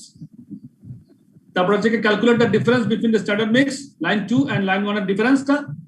This is the mix variance in terms of physical quantities and must add it to 0 in total. এই যে total actual মিক্সের যে total point আছে সেটার সঙ্গে এটা মিলে যাবে, স্ট্যান্ডার্ড মিক্সটা মিলে যাবে।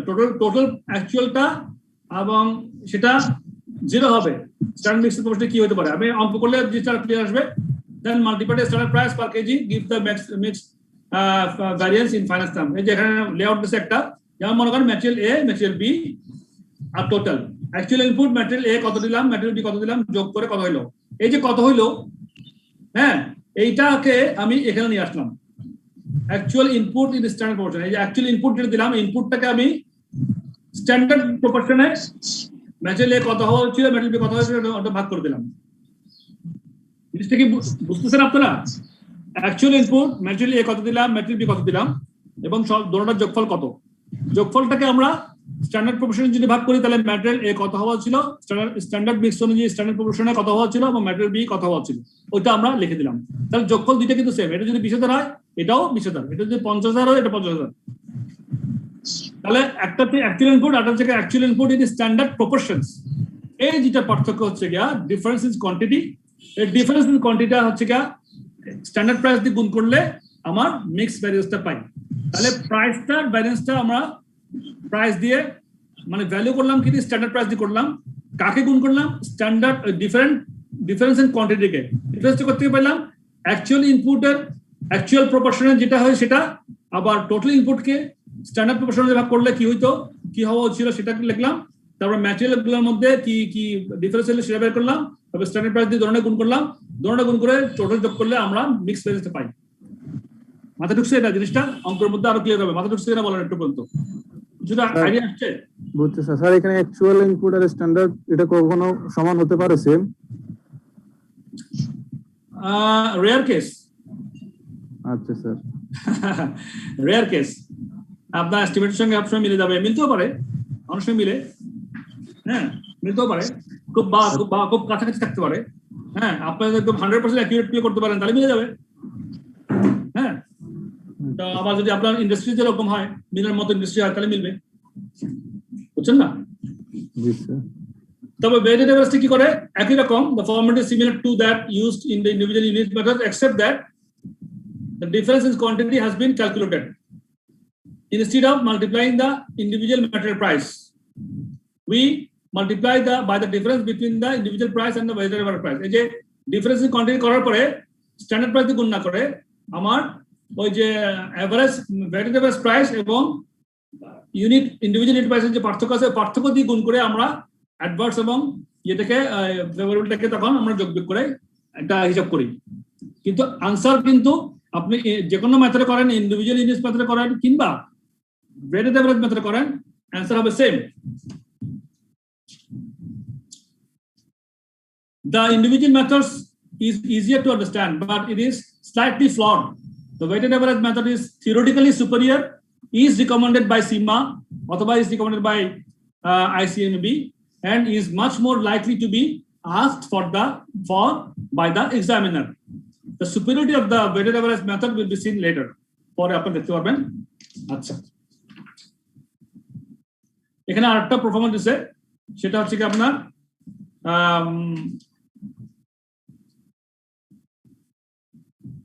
weighted average মেথডের পারফরম্যান্স দিছে। Write down the actual usage. প্রথমে actual usage লিখবেন।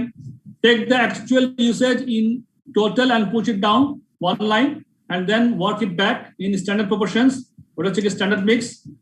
তারপরে 3 নম্বরে হচ্ছে কি আমার calculate the difference between the standard mix and actual mix. 4 নম্বরে এসে determine। আচ্ছা, এখানে একটা কথা বলে দিচ্ছে,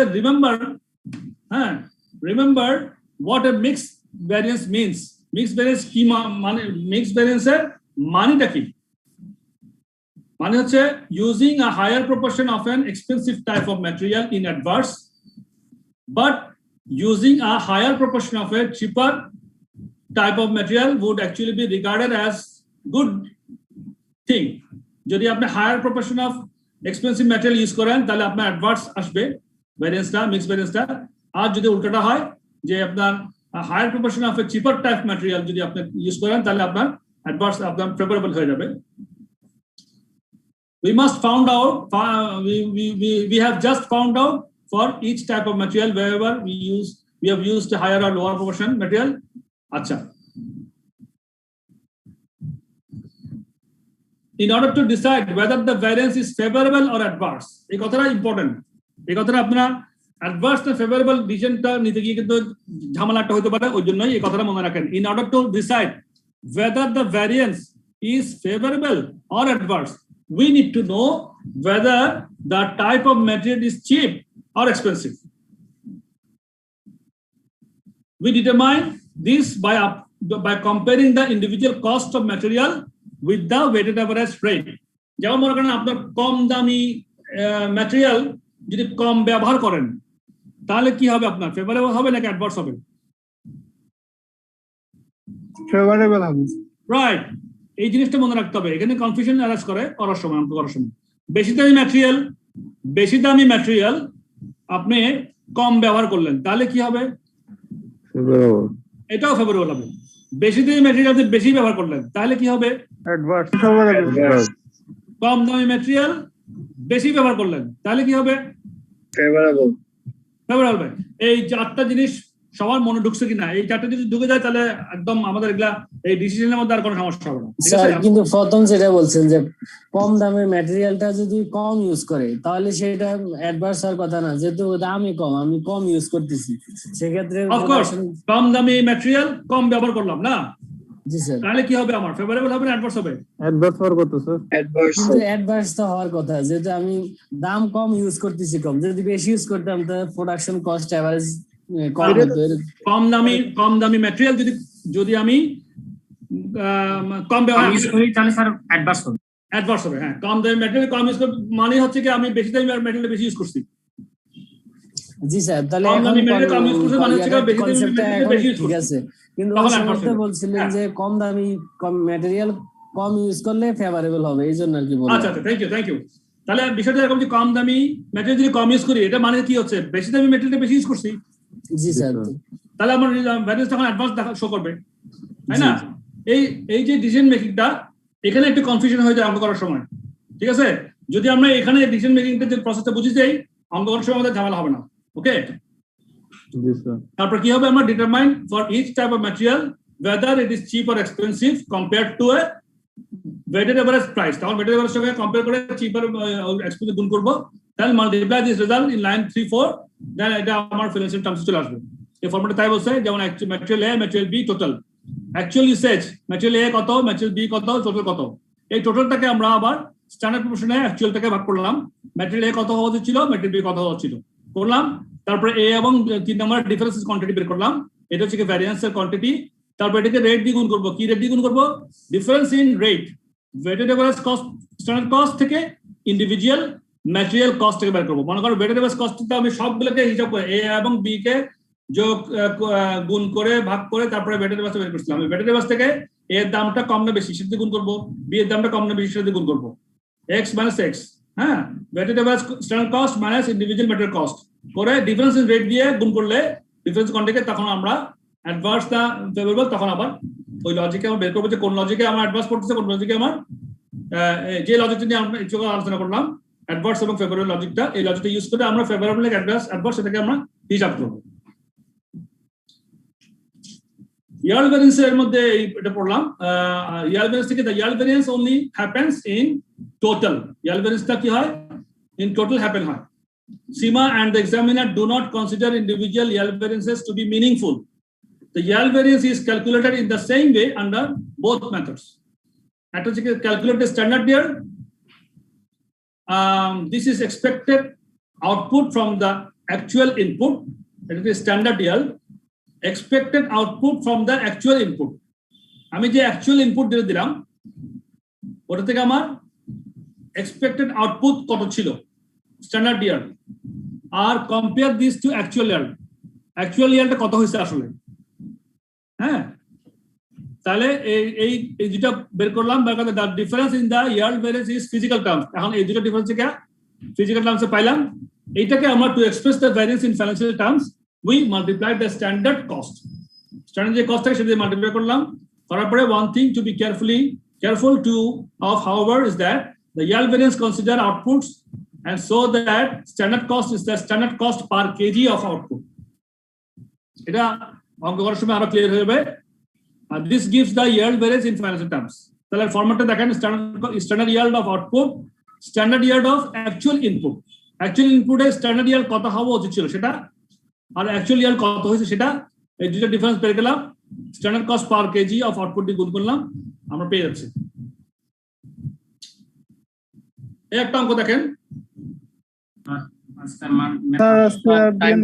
শুরু করেন না স্যার। টাইম শেষ স্যার। টাইম শেষ না, ঠিক আছে, শুরু করেন না। আচ্ছা, কনসেপ্ট মোটামুটি ঢুকছে মাথায় কিনা এটা বলেন।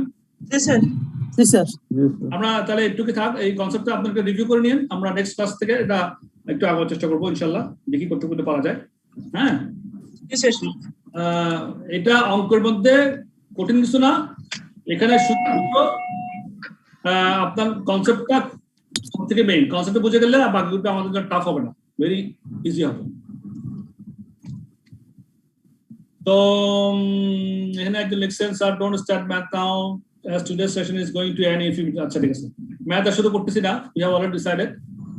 ঠিক আছে, তাহলে কথা আসলে কোন দিকে বলতে বলতে কোন দিকে সময় চলে যায় বুঝতে পারি না, বাট however ক্লাস হবে, সরি এটা ক্লাস হবে পয়লা মে, বুঝি না 1 তারিখে ক্লাস হবে কিনা সেটা জিজ্ঞেস করছে স্যার। 1 তারিখে ক্লাস হবে কিনা, কি অসুবিধা? পয়লা মে তো ছুটির কারণে ওনারা জিজ্ঞেস করছে, নিলে আমাদের জন্য ভালো হয় স্যার। না ভাই, ক্লাস তো নেবে, শুক্রবার ক্লাস করতে পারি আর পয়লা মে নিবে না, শুক্রবার মে তো কোনো ইয়ে নাই, শুক্রবারই তো ক্লাস, এগুলি কোনো এখন রেস্ট্রিকশন নাই, সমস্যা নাই, এখন অনলাইনে সমস্যা নেই স্যার, যদি পসিবল হয়। আচ্ছা, আমি তো এটা তো আমাদের আইসিএমবি ম্যানেজমেন্টের উপর নির্ভর করতেছে, আমি কথা বলে দেখবো, যদি নিতে বলে নিতে পারবো, অসুবিধা নেই, আমার তো কোনো, আমি তো খুশি আপনারা তাড়াতাড়ি শেষ করতে পারলে। আপনার তো রবিবার, আপনার সমস্যা নাই, ঠিক আছে, আমি জানাবো ওটা, তাহলে ঠিক আছে, না করে এটাই বলেন স্যার যে আমরা ক্লাস করতে চাই। ঠিক আছে, থ্যাংক ইউ সো মাচ। আজকের ক্লাস নিয়ে আপনাদের কেমন লাগছে জানি না, ভালো লাগছে স্যার। স্যার যে বিষয়গুলো আপনি ডিসকাস করেছেন, তো স্যার আমাদের অঙ্ক করতে গেলে অনেক হেল্প হবে স্যার, আশা করি ইনশাআল্লাহ। আমি সবসময় আমার এক্সপেরিয়েন্সটা আপনাদের সঙ্গে শেয়ার করবো, কথায় কথায় যখন আসবে বিভিন্ন এই সাবজেক্টে, যেহেতু বেশি প্র্যাকটিক্যাল ওরিয়েন্টেড, আমি আমার রেফারেন্স গুলো দিই, বিভিন্নভাবে আপনাদের বোঝানোর চেষ্টা করি যেন আপনাদের মাথায় কনসেপ্টে চলে আসে। Concept, just concept, believe me, আর নাথিং এলস। কনসেপ্ট ক্লিয়ার করে ফেলবেন সাবজেক্টে, পাস করা খুব কঠিন কিছু না, এখানে কঠিন কোনো কম্পিটিশনাল কোনো কমপ্লিকেশন নাই, ঠিক আছে? ইনশাআল্লাহ চেষ্টা করুন আপনারাও, আমিও খুব চেষ্টা করতেছি, আপনারা চেষ্টা করলে ইনশাআল্লাহ হয়ে যাবে। থ্যাংক ইউ সো মাচ, সবাই ভালো থাকেন, আমার জন্য দোয়া করবেন। আসসালামু আলাইকুম। আসসালামু আলাইকুম। নমস্কার স্যার।